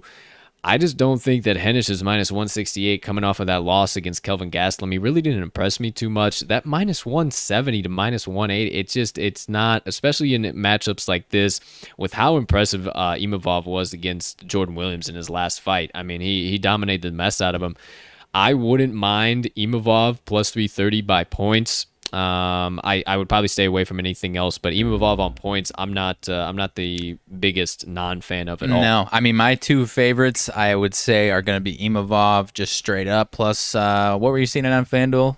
On points, or just straight up? Just by money line, yeah. Plus 142. Plus 142. So, yeah, that'll be one I'm taking. And then I'm going to be going with the Minner by submission. Okay. And those will be my two favorites. And then I think I'll do something with Miranda Maverick as well. Might be some type of method, but I'm not sure on that one yet. Okay. And then, obviously, you got to have some main event props. I always like some main event props. So, well, as far as the main event, any type of way you're leaning as far as how Mr. Sandhagen is going to finish Dillashaw here tomorrow night? Right where I was going. Okay. So let me get right on it. Okay. First things first, round props. What I really like, this is the most valuable. I don't think that a method of victory is going to be the most valuable because there's a couple ways that I see this fight ending. So, round props, Sandhagen in 1, 2, or 3. I don't see this going into the championship rounds. I just don't. I simply don't see this going into the championship rounds. Might be late in the third, but I don't see this going into the championship round. So if you like Sandhagen in 1, 2, or 3, you're getting that at plus 180 right now. Okay. So you have that, which I just think that's way too doggone good. 1, 2, or 3 at plus 180. And then as far as method of victory, now KO TKO would make the most logical sense, but the odds you're getting on that at plus 135, I just don't think. I don't know are necessarily the best odds. And then submission, a long shot in the dark, maybe. Who knows? That could happen too. That could possibly just be a quick, because he's very long and lanky compared to TJ. So it somehow winds up on the ground. I think that Sandhagen also has the advantage there. So yeah, I think there's just too many ways for him to win to pick something like that. Honestly, there's just that's why I just kind of wanted to preface it like that, because there's just too many doggone options. So I do like that 1 through 3 though. I definitely like the that. Round props right about, and that plus 180. I just think that's great value there for 1, 2, or 3. So, and I mean, you got 3 rounds you can play with there. So we got the first half of the fight. We just got to avoid the championship round. So fine by me. Let's see if they have it. So KO TKO for the fight to end by that way. Either fighter is at minus 180 right now. And then for the fight to go the distance, yes is plus 220. No is minus 300. I think that's pretty doggone accurate. Fight to start, I don't know what that means. Fight to start round 3. So basically for it to go into the third round. It's a weird way to preface it, but fight to start round 3. So they've got the bell's got to, or they got to get going on round 3. Timer's got to start on round 3. Oh, okay. So it's basically over under 2 rounds. All right. Well, there's no value within that either way. I don't really like that all too much. Yeah. That's really weird. I haven't seen that. And then outside of that, I would say I do kind of like that third round. That is some solid value. So Sandhagen to win in round 3 is at plus 800 right now. That's not bad value whatsoever. You like a little side sprinkle on that. And then one thing that I think might be a solid look at. No, I don't like it. No, nothing else really of any solid value. So as far as any other side props that I will be likely hammering in, I like Sandhagen in round 3. That's plus 800. All right, so the 4 props that I really like off of this main card, Derek Minner by submission plus 420, Imavov on points, which right now, I apologize, I didn't write that one down. Where is Mr. Imavov? There he is. Imavov on points is at plus 330 right now. And then Corey Sandhagen to win in round 1, 2, or 3. That's at plus 180. And then if you really like round 3, that's at plus 800. I'm going to be hammering in all 4 of those. Those have some serious value on them in my eyes. So there you go. Good stuff. There you have it. Stuff. UFC main card parlay fight night. Sandhagen versus Dillashaw breakdown. Props, side bets, everything in between. You just got it all. You literally just got it all. So we have, typically when it's on UFC days, it takes a while to get all on through that. So we're right about an hour and 25 right now. Hour and 30, right at an hour and 30, just to say that, hour and a half. So for the rest of the show, we'll spend about 15 minutes or so, some rants and reactions here, discuss some latest news, just quickly fly through it, give our hot stuff. Then I'll wrap it up with some motivation minutes. We'll get y'all on out of here before the clock strikes noon. That's a promise. So here we go. Quickly, partner, your phone. You're the man. You know what you do. Can you please update us on the 3M Open currently going on right now in the world of professional golf? So they are cooking along through round 2 right now. A little bit of a shakeup since we last checked in on this one. Obviously, we were halfway through, maybe not even yesterday. But today, we've got Mr. Bohog and Chaz Reavy at 10 under leading the pack. And both of those guys are still on the course. A lot of guys still on the course. Roger Sloan, 9 under. Jonathan Vegas at 8 under. And Mr. Ricky Fowler has not teed off today quite yet, but he is sitting at 7 under. So not a lot of big names here up at the top. Cam Tringale down to -4. So, yeah, not a lot of guys playing, at least the big names ain't playing too well. Your guy Louis has not teed off yet today. He is at 3 under after yesterday. But my guys that I was talking up earlier on in the week haven't teed off yet. DJ sitting at 1 under. But as we've seen and as I was saying yesterday, someone like that, even though, I mean, he's got to still play his way into the cut line, but he could have a monster day and get himself into contention because this course appears to be dropping some low scores. So my man Bubba was, last I checked, sitting at 1 over. He still is. Him and Tony Finau sitting at 1 over. Haven't teed off yet today. So like I said, those guys could also have a nice day and get themselves still right into contention, or they could miss the cut altogether. Hopefully those guys can get in because we need some big names to keep this tournament rolling, at least as far as a watchability standpoint for the general public, that is. I'll probably still be checking in with it because these tournaments, when the birdies are flying in, the leaderboard gets shaken up, and it is pretty damn fun to watch. So not too sure who a few of these guys at the top of the board are, but I'm rooting for Slick Rick, my man. He's been struggling lately, so I'm hoping he can get back into the winner's circle because I don't know the last time it's been, but it's been a while, man.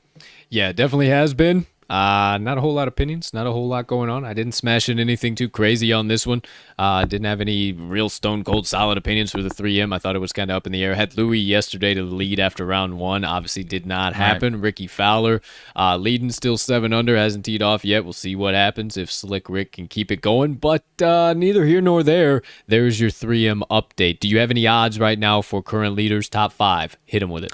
Chaz Reavy plus 470. He's the odds-on favorite right now. Slick Rick 750 plus 750. Jonathan Vegas and Bo Hogue, not sure how to pronounce that, but it's plus 1,000. And then Tony Merritt plus 1,400 and Louis Oosthuizen plus 1,600. There you have it. The 3M update for today, July 23rd, 2021, the second round of that PGA tournament. Moving right along quickly back into the world of MMA. Should have mentioned it first, but hey, we got BKFC 19 going on tonight. Bare Knuckle Fighting Championship 19. Cannot wait. I've been talking about it all week long, and actually for a little bit while longer than a week, because I actually don't know if his name is Newman. I don't know what his name actually is. It's Kane something is the TikToker that's fighting Blueface. Mm-hmm. That's what I've been talking about. I thought that's was going to be the fight to just kind of make this BKFC card kind of go, kind of run. Oh, no. There's a much, much bigger fight that's headlining this card, and as I was perusing through BKFC's website last night, I just so happened to find out who it was. Paige Van Zandt, PVZ, is taking on Rachel Ostovich for the main event of the night. Now, I know you didn't know this, and you guys might not know this either, but this is a rematch. And this is not a rematch that just happened recently with the BKFC being so new. This fight already happened in the UFC. Right. January 19th of 2019, this fight happened back for the Cejudo and TJ Dillashaw bantamweight title fight. Very interesting, if I do say so myself, how this whole world just kind of circles right back into itself. But that should be a hell of a scrap. I was watching the weigh-ins last night. Looks like there's going to be some good fights on this card. Not sure what it is. I know you can get it on Bare Knuckle Fighting Championship. It's one of those that you can't get elsewhere, if you know what I'm saying. I haven't been at least able to find it. I just don't think it has enough of a fan base yet to be able for somebody to even care to do that. But you can find it on BKFC's website. It's just bareknucklefightingchampionship.com, and I'm not sure how much it is. I tried to order it last night to see just what it would be, and they didn't even have it. It just said not available. I'm like, okay, well, then obviously you don't want people to buy your stuff. So see you later, alligator. But there you go. There you have it. If you are interested, I suggest you check it out because it should be a wild night of fights. And if you haven't watched a BKFC card, it is unlike anything else you've ever watched. It's not UFC. It's not boxing. It's not Muay Thai. It's a whole beast in and of itself. So there you go with that. Now, the biggest news of anything has been the world of NFL. Now, if I do say so myself, I'm getting rather damn excited for the season. Yeah, no kidding. You think so? It's right on around the corner. All right. So with that being said, All right, Nick Saban. All right. With that being said, What? we got some stuff we got to talk about. Mm-hmm. First things first, the Shield, the National Football League, has said that this season, if there is an outbreak of the Rona in an organization and those players are found to be unvaccinated and that team has to miss the game due to those issues, there will be a loss added on to their record and it will be a forfeit, no questions asked. Now, with that being said, some of the biggest stars in the league have taken up a little bit of an issue with this, namely one of the biggest stars in the league, and one I suggest the Shield figures out a way to not piss off. DeAndre Hopkins comes out yesterday, the nuke, and says, being forced into, paraphrasing, being forced into taking this vaccine and putting myself in a position that I don't want to be into just to have to play the sport I love is making me question my future in the NFL. Partner, do we see DeAndre Nuke Hopkins in the NFL this season? Will he be forced into getting the vaccine, or is this just a whole lot of hoopla, as is always in the NFL? I honestly don't know. I'm not sure if he's obviously got some truth to what he's saying. I'm not sure if he's, trying to make a stand to make them change, or maybe he actually might go through with this. I'm not sure. Excuse me. But as far as the NFL could be doing the same thing, maybe they won't actually go that far. Maybe they're just trying to, ruffle a few feathers. I don't know, man. I could also see this being a whole, I honestly don't know when the next CBA is up, but they might be trying to break up the players amongst themselves, which it appears that they clearly are. Yep. So, we typically don't like to dive into these issues too much. So, we don't want to speculate ourselves, but no good. Could be some bullshit on the horizon. Yeah, definitely could be. Hopefully not. We won't, like you said, partner, I don't like to, it is not my world. I don't like to stick around in this world with that stuff. But it is the NFL. It is happening. DeAndre Hopkins did tweet that out yesterday, and it's quite concerning for one of the biggest stars in the NFL to be saying something like that. And I don't think this should be an issue. Speaking of major stars in the NFL, one that we actually didn't get to see all too much of last season. Correct. And one that I was very excited to see back, and one that the New Orleans Saints needed at the wide receiver position to start their season, to get started off hot. And if you had not heard, breaking here first, live on the TTL pod, Michael Thomas will miss the beginning half of the 2021 NFL season for the New Orleans Saints due to a repair surgery and some tendons in his ankle. Right. So he is out for the foreseeable future. 4 months recovery is what they are putting on the timetable. So you got August, September, October, November. Maybe by the time he gets worked back up, maximum, he's back rocking and rolling by the beginning of December. Who knows? Massive hit for the Saints to start their season. I haven't dove too deep into them. I'm not sure if they acquired anybody via free agency. They lost some guys. And I'm pretty sure via draft they picked somebody up, but I'll have to look back into that. But the big thing that I've got question marks on is that he waited until June to do this. Maybe he didn't know about this. I don't know. But it seems like he, I don't know if it was, because he had some issues. Not so much, obviously he had some injury issues, but he also had some, I don't remember if it was locker room issues or front office issues, but he didn't appear to be super pumped to still be in New Orleans last year. So I don't know if this was a intentional move to try and sit out a few games and not have to be with the boys. But seems like if you knew about this, you probably could have taken care of this back in March, April, and then be ready to go by July, August. I don't know. I'm not going to, obviously, I keep saying I'm not going to speculate after I just That is our job. Quit saying you're not going to speculate. Our job is to speculate and give hot takes and say what others fucking can't say. You're right. So say what you want.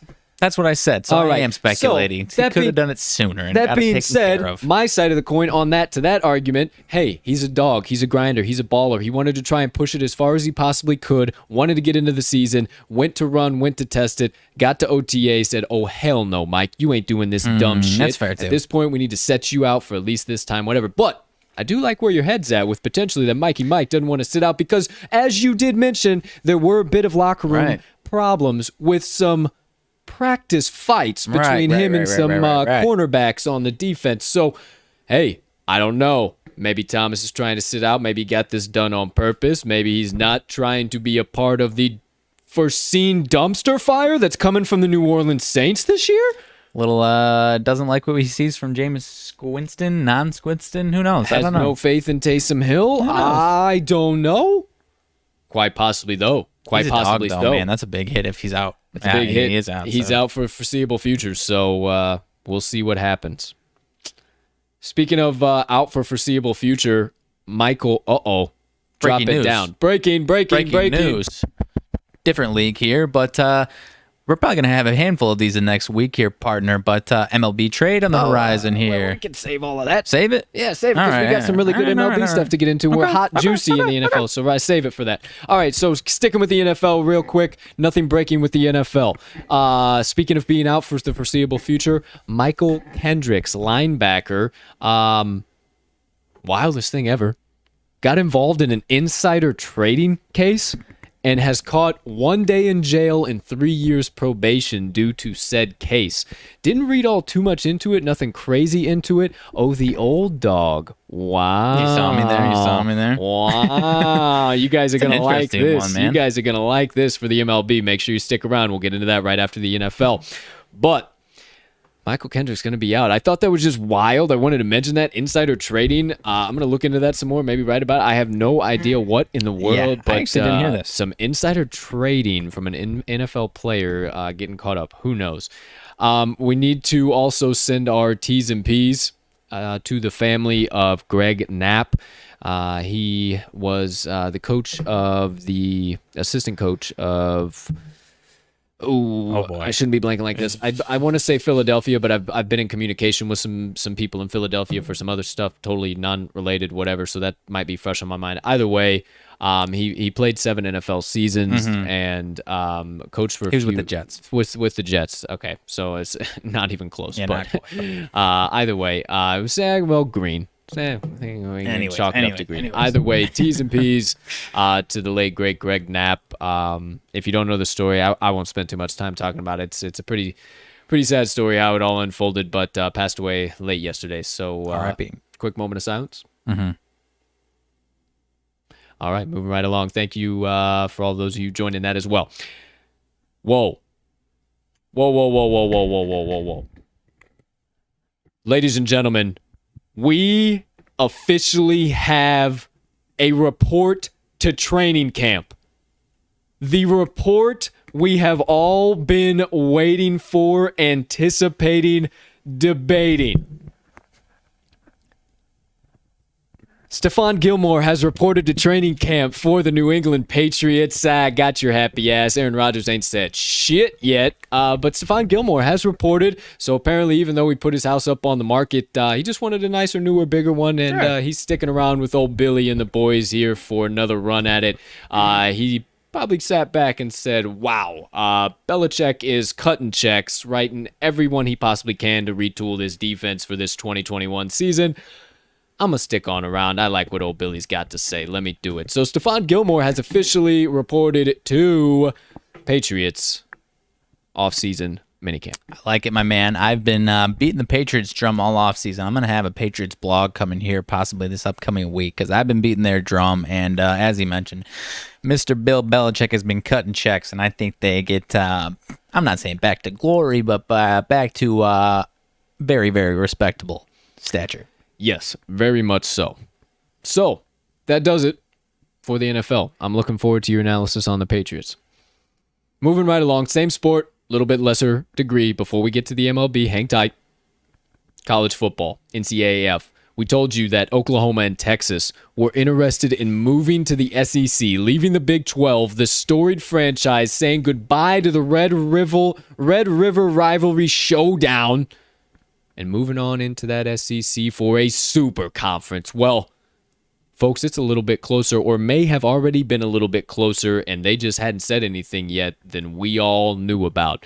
There happened to be a Big 12 call yesterday with the league officials, CEOs, ADs, admins, everything in between. Right.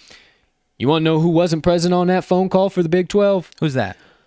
OU and TU, my friend. Texas and Oklahoma were not on that call. And if I do so vaguely remember, before we started this show, you said you had a little additional information as to that might be just a little bit closer than we believe. Yeah, I mean, basically what you said, it's not official yet, but it sounds like it could be official within the next few weeks here. Yeah, so we might be seeing a super conference come this NCAA football season.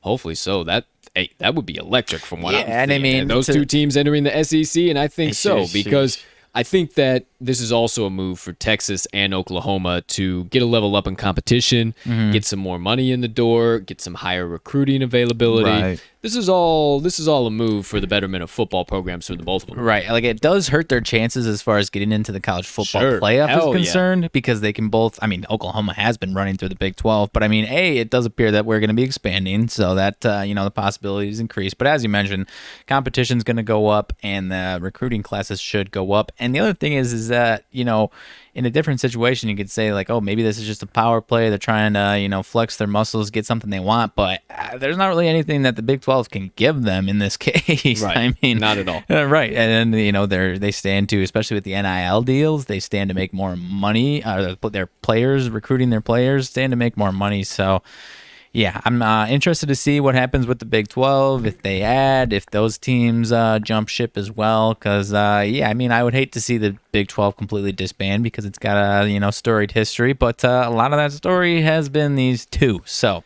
it might be going bye-bye, ladies and gentlemen, but we'll let you know whenever it does happen or what happens or whatever the case might be. Yeah, like we're going to get anybody in the Big Ten. We'll see what happens. Who knows if they'll transfer anybody over here and then watch they all come in and just run the table of the Big Ten. Wouldn't that just be the cherry on top of the cake? Well, that does it for football. Going to still tease you just a quick bit. We'll wrap up today's Rants Reactions with the MLB. The NHL ice, real quickly, it has been announced officially. I told you a few weeks back, Shea Weber's 2021, 22, 23 season was up in the air. It was in question. He's had some serious injuries, lingering issues, and it is now official. Shea Weber will be missing the next NHL regular season, and his career entirety is in question. He may be done in the NHL for the foreseeable future. Nothing is officially come out for that as of yet, but he is out for the next season. Hate to see that for the Habs. Right. He was a solid defensive piece for them. So the Habs are going to have to do a little bit of retooling. You better believe I'm going to be still beating the drum high and low, and hopefully we see another Stanley Cup Finals repeat performance, but have to wait for a while until that happens again. Yep. Not sure where we go from here for the Canadians. No idea. We'll see what happens, but that is the latest and greatest. Seattle Kraken now an official team. That is pretty cool to see all of those guys getting out and about in the community, and excited to be able to bet on that team, selfishly being in the industry, but also watch the team and see them grow. I saw last night at one point someone tweeted out that so far the highest bet team to win next year's Stanley Cup is the Seattle Kraken. Yeah, that's it. That's a whole load of horseshit. Yeah, I'm not telling you to back the Kraken. I just thought it was interesting. Yeah, interesting, but definitely don't do that. Definitely don't do that. We have no idea what they're going to be as of yet. All right, there is the NHL. Now let's really wrap it up. Finish this off with the game so beautiful it has to be played on diamonds. Major League Baseball. Partner, breaking. You had it here, sir. Who has been traded? Interesting stuff going on here, my friend. Team that added a big bat yesterday is making a move to send their starter, Rich Hill. The Tampa Bay Rays are trading Rich Hill to the New York Mets. I do not know. Actually, here we go. Jeff Passan's Twitter. Reliever Tommy Hunter and AA catcher Matt Dyer are headed back to the Rays. So that's interesting. Mets, interesting move by the Rays. I mean, Rich Hill's kind of been a little all over the place, and the Mets just need a little bit of depth there. Interesting move by the Mets. Why the hell do the Mets want to add that to that star-studded rotation? I mean, I'm not saying Rich Hill has been bad, but I'm not saying that Rich Hill has been good at all. Interesting move. Very interesting move. I don't even know what to make of that. Goodness gracious. That's not one that I would have anticipated before the trade deadline here coming up on the 30th. So, hey, it's slashing season. You see it's starting to happen. You saw Nelson Cruz happen yesterday afternoon. We put that one out. Now the Rays are making even more moves. So apparently the Rays are going to be extremely active here before the trade deadline. They're trying to make a move.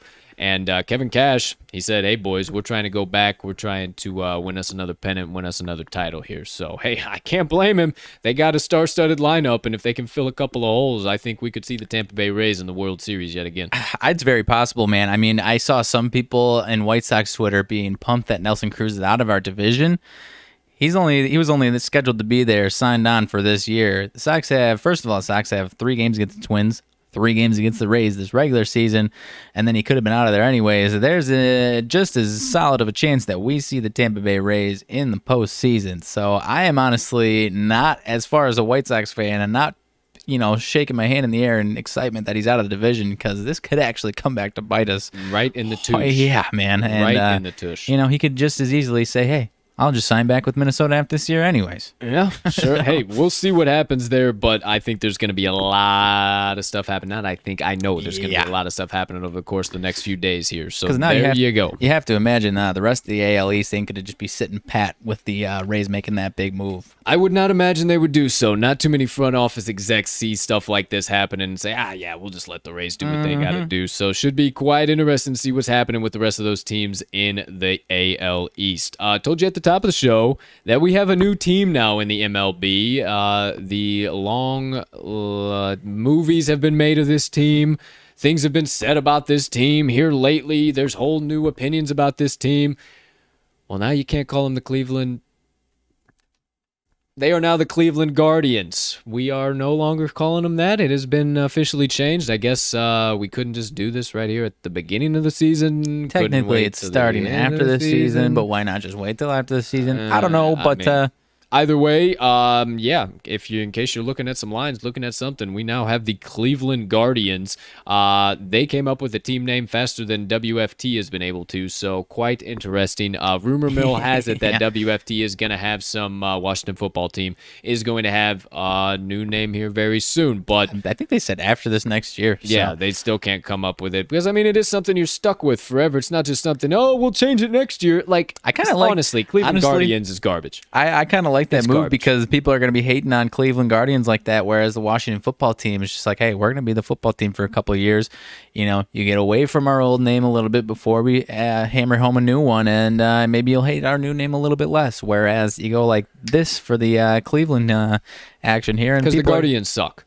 The Guardians I don't like that awful. name. They could have done better. That's an awful MLB team. There's so many names that they could have done that would have been better. And that's like a double A. That's like a corn feeder system team name. That's not an MLB team name. That's not right. I don't know. You're telling me you couldn't have come up with any other type of animal or any other type of something maybe along, let's pay respect the rock and roll to a tribe, to a Native American tribe, instead of just calling them Indians. Maybe we just actually come up with a team name in that. I imagine they're probably not going to go right back to that, but probably wouldn't either. Maybe not the best idea now that I talk my way through that. I would say, hey, why not something with the Rock and Roll Hall of Fame? Because that's one of their bigger landmarks, the Cleveland Sticks.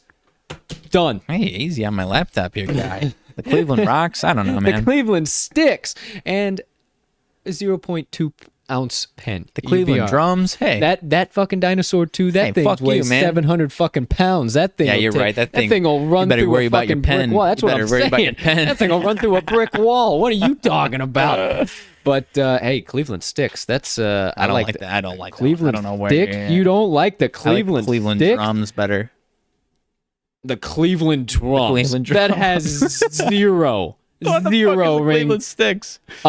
Drumsticks. We hit with a stick. We're sending them over the wall. The Cleveland Sticks. Are you kidding me? Fiddlesticks. Oh, that's top notch. And you got two mean looking drumsticks crossed right on the front here. Hey, Cleveland, hit me up. I got this. No problem. We'll get you guys fixed. No problem at all. Maybe the Cleveland Strings. See, that's no good. Cleveland Strings that better. is no good. I like that better. I don't know. The strings has nothing to do with the baseball. But then again, what do the Cubs have to do with baseball? So yeah, that's maybe the strings. The strings ain't bad. Cleveland Strings. Sure. Who knows? I like that. Yeah. The Cleveland Stars. That. Yeah, the Cleveland Strings ain't bad. Cleveland Stars. I don't know. Hey, well, maybe one day we'll be making team names for the MLB. Who knows? But it is now the Cleveland Guardians. Other little bit of news, we talked about it yesterday. It's actually plastered all over the place on our social media and on our website. Yermin Mercedes retired from the game of baseball 2 days ago, was done, was over with, and quickly He's back, unretired baby. and is back in the back. game of baseball yesterday. Was in full uniform, was on the field, and was good to go. So, other people have said it, but needless to say, we've all woke up, rolled out of bed in the morning, said, fuck our job, fuck our life, we don't want to be here, we're done with this shit, and said it's all over. Some of us take it to social media, some of us don't, some of us just sack up and go right back into work. Well, it just took one night's sleep for Yermin to do so, and now he is back at the office. Yeah, speculate for a minute. I have to imagine he probably saw all the outpouring of love that he got from not only his fans, his family, everything like that. Realize that he's probably, in the right profession because he's a lovable guy, man, when he's having some fun. He was having fun in the beginning of the season, so I hope he get back there because having some goofy mic issues. But, yeah, is your foot on that at all? no. All right. We power through. We're almost done. Yeah, I hope you guys don't hear that. If not, there's a little something being picked up, something going on here. I don't know what the hell's being picked up, but hopefully you're not hearing that at all. Moving right along, maybe we'll turn down the old action like that a little bit. I have no idea what's picking that up. Either way, that's annoying as shit. If this didn't happen recently, or if it happened a little bit while ago, and you're dancing over here to this shit going on. We got some white noise, dude. It's not music. It's like I don't know what that is. That is terrible. Sick beat. Oh my god. Yeah, it's like scrambled radio waves, and you're talking about a sick beat. Yasiel Puig gets hit by a pitch, and it starts an all-out brawl in the Mexico League. My partner thought this was a little while ago, but I just saw it posted from John Boy Media, so I'm not sure if it was or not. However, Yasiel Puig causing problems in the Mexico League. Absolutely bizarre. Yeah, not quite a surprise. This guy, Yasiel, he was a fan favorite at times and also a fan least favorite. So yeah, it doesn't surprise me at all. He's a fiery guy, to say the least. So yeah, who knows, man? Who knows? We'll see what happens. Oh, and there it goes. There It she is goes. gone. All right, hot dog. Goodness fucking gracious, that was annoying. Whatever the heck that was. All right, back in action. Yasiel Puig, who knows? He's starting fights, getting hit by pitches. He's never been a big, huge fan, or anybody's ever been a huge fan of him in the MLB. Obviously, now why he's playing in the MLB any longer. Right. So there you go. There you have it. We talked about the Urim, talked about Nelson Cruz. Quick other final pit stop. I talked about it yesterday. Kenley Jensen blowing a save 2 nights ago and had some strong opinions. Maybe it's time for Kenley Jensen to start finding another career path. Maybe decide to get the hell out of LA. Maybe just in general start thinking about the way he's doing things here recently. Partner said, whoa, relax. Don't jump off the edge. He's just having a little bit of an issue here. It's no problem whatsoever. Well, his manager, Dave Roberts, summons him out of the bullpen again last night with a 9th inning lead. And once again, Kenley Jensen surrenders the save and gives up the Dodgers victory. And back-to-back nights, Dave Roberts gets tossed from the game. Partner, anything differently we're thinking here about Kenley Jensen and the whole entire Dodgers organization right now? You'll double down on Jansen. I'll double down on, hey, this is a marathon. Sometimes at a point in a marathon, you trip over your shoelaces, you spill your water, you lose your racing bib, what have you. He's just having a little bump in the road. It's You lose your racing bib. You lose your racing bib. You ever get into a sentence and just get me the fuck out of here. No, I said exactly what I want to said. Well, okay, now I'm losing it.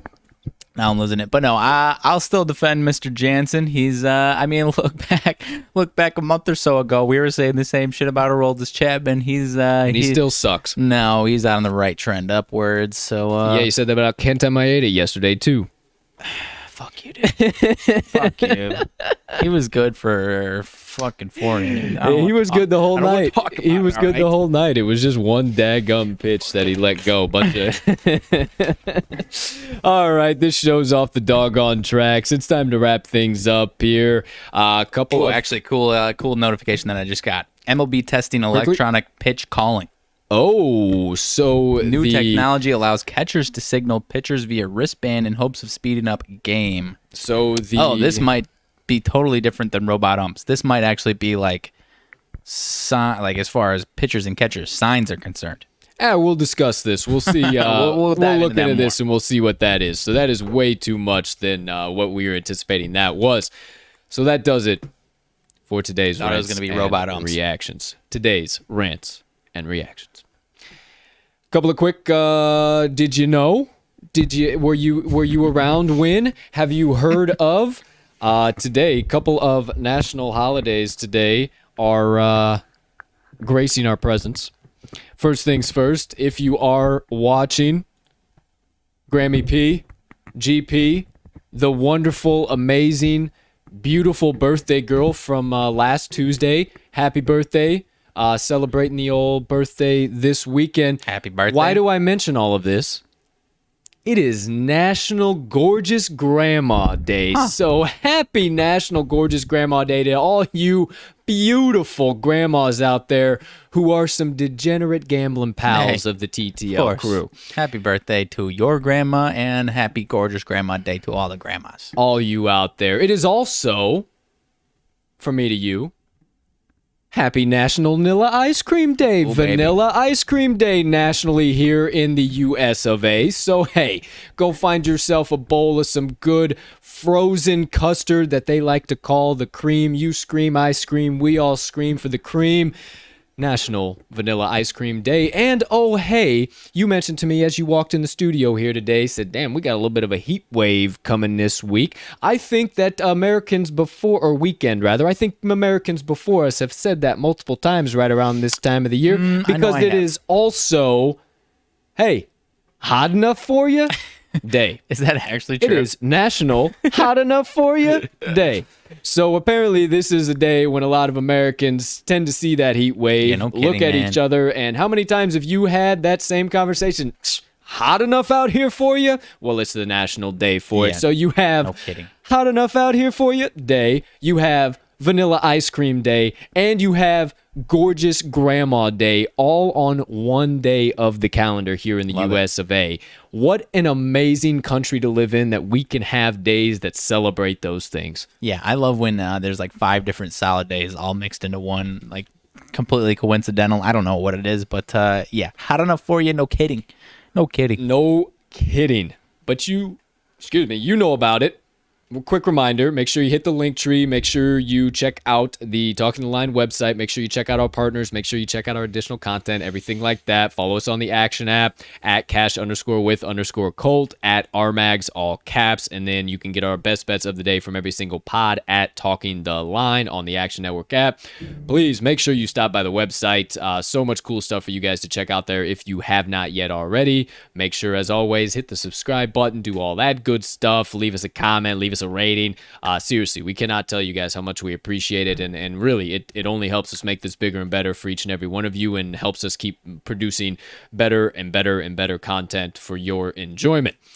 With all that being said, that's about all I got. So, partner, anything burning on the brain, melting on the heart, festering on the soul, you have been dying to get off the chest since we started episode number 87 on this beautiful July 23rd, 2021. My friend, we've got some more New Era hat saga coming our way here.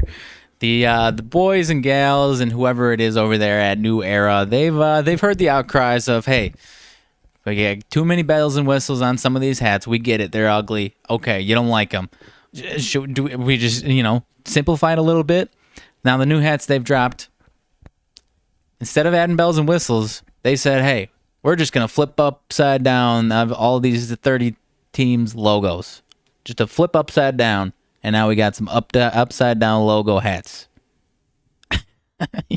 It is fucking disgusting. I want to show you the Orioles logo because that is the worst one. It looks like a hipster ass hairdo.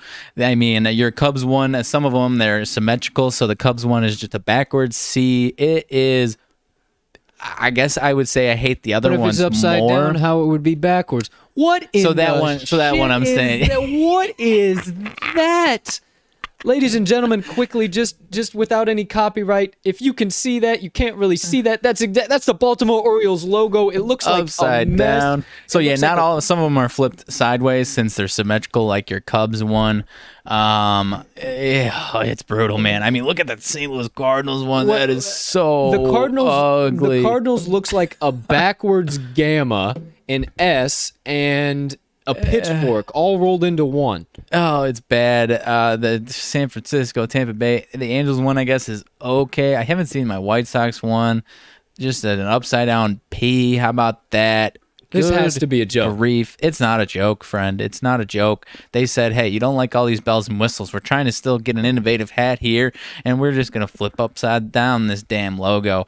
And the whole crowd, the New Era marketing crowd, cheered with joy. This is it. We've got the hat.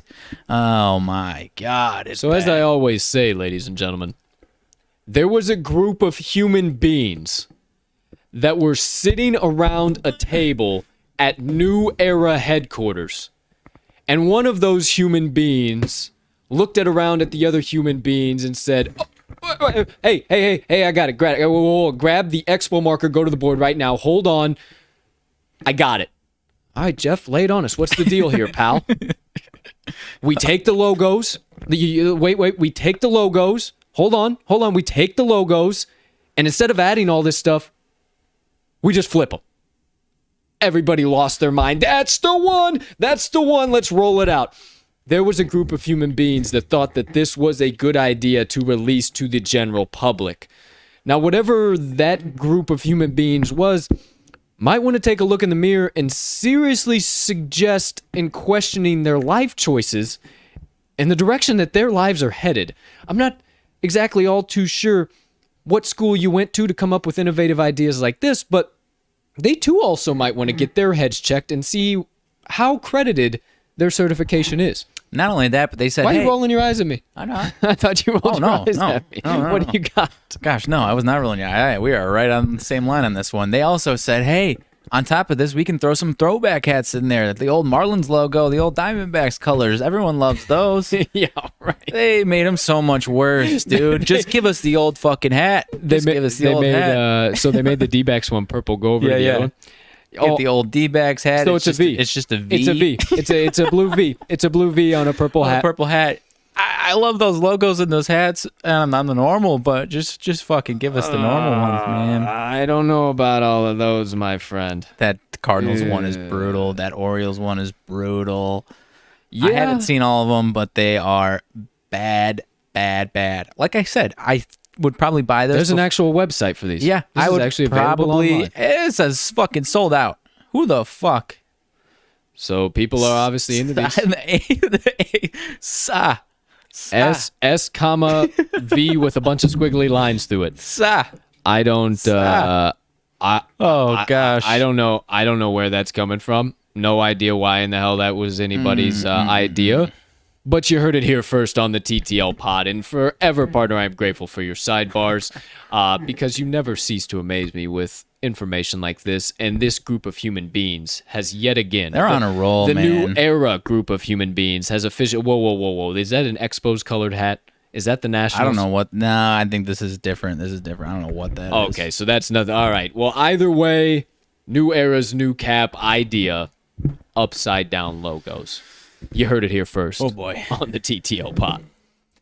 All right. Well, there we have it, ladies and gentlemen. All of the rants and reactions. Mm-hmm. You know what the national days of the day are. RMags has delivered his sidebar in stunning fashion, as always. The second half of the show is officially wrapped. It's time to wrap up all of episode 87. We've kept you here way longer than we needed to, way longer than we typically do. Get windy on UFC Fridays, and then we still have to get into other rants and reactions we got to talk about. So let's wrap it up real quick. My motivation minutes of the day.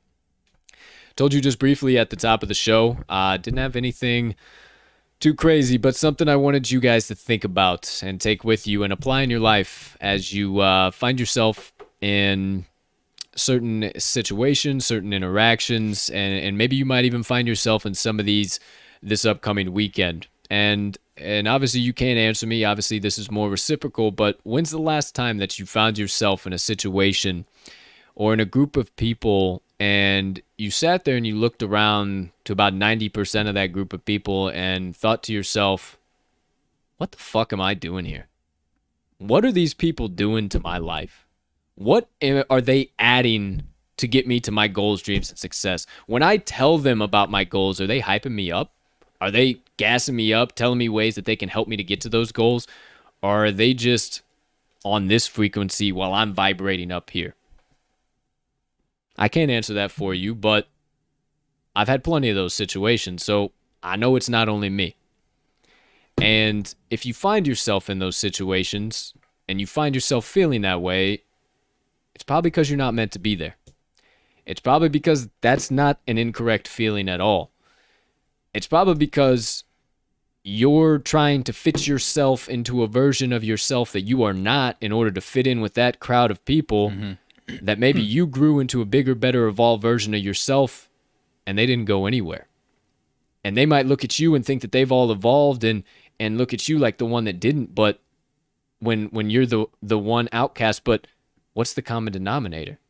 They're all on the same wavelength going nowhere, and you're on an entirely different one going somewhere else. So why waste your time?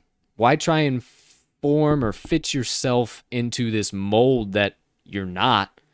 And as soon as you leave the situation or group, you feel like you have to rip this mask off that you had on the whole time to re-become the real version of yourself. My message for you today is stop trading your authenticity for acceptance. Stop being who you are not just so a group of people will accept you, your boss will accept you, your manager, your workout team, your sports team, whatever the case might be. You don't owe anybody anything.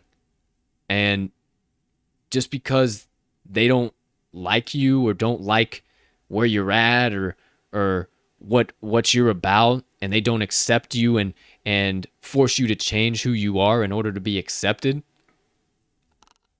I got 2 words for you to tell them, and they're not happy birthday, my friends. Point blank, period.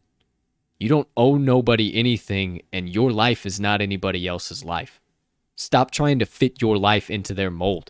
And if it feels wrong, it's because it is. Stop trading your authenticity for acceptance for people who don't even give a damn about you. If it feels wrong, it's because it is. And I can promise you, the more you try to convince yourself that those people give a damn about you, the more you will find reasons and clues as to how much they really don't. So stop lying to yourself. Stop putting yourself in situations. Stop wasting your life. That's what you're doing. You're wasting your life by sticking around with people who are keeping you on the same wavelength, sending you down, whatever the case might be.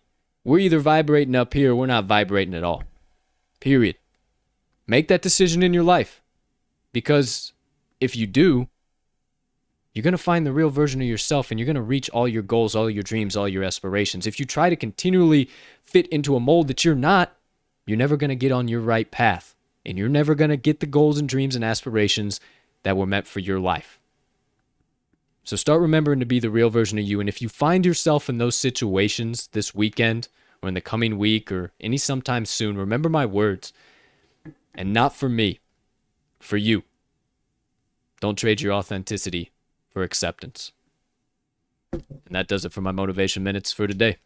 I like it, man. I like it going into the weekend, but yeah, I can't add too much more than that. You nailed it. I pride myself on following that rule. Of all the things you nailed down, day by day, I still would say this is one of the ones that I follow the most throughout my life. So definitely. Hey, when this mic goes off, I'm the same fucking dude on the opposite side of this camera every single time. You see me walking around in public, I am this same goofy, doofy son of a bitch. I can promise you that. I am not anything different. Right. I do not have some manufactured this just so you guys can watch. And I'm the same as you, and Riley is the exact same off of this show. Good chance if I'm stumbling into a new group of people, I'm finding the people who want to chat sports. Right. 150%. So just stay authentic to you. Be authentic. Find your own voice. Find who you are. Don't form into other people's lives. Your life is not their life. Stop wasting your life by trying to make it your life. Please. Not for me, for you. Don't trade authenticity for acceptance. Acceptance. All right, ladies and gentlemen. Well, from this side of the table, it sure looks good. Partner, on your side, how you feeling? Feeling great, my man. Everything great. All right. Well, that does it. Episode 87 of the TTL pod is officially a wrap. It's time to get this thing closed out on this beautiful July 23rd, 2021.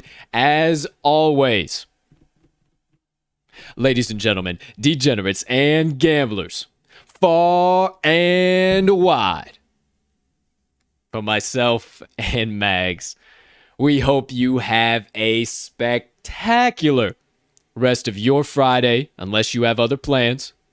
A terrific weekend that is on the horizon. A beautiful rest of the next couple 45 minutes here or so, because a lot of you might be on your lunch break. And all outside of that, have a marvelous next moment right here and now, because you deserve it. You are kind, you are smart, you are important, and we can't thank you enough for choosing to stop by today's show, hanging out with the TTL crew on a daily basis, and giving us all of your support. So as always, for now, we'll see you on Monday's show, but right here and now, let's cash some tickets.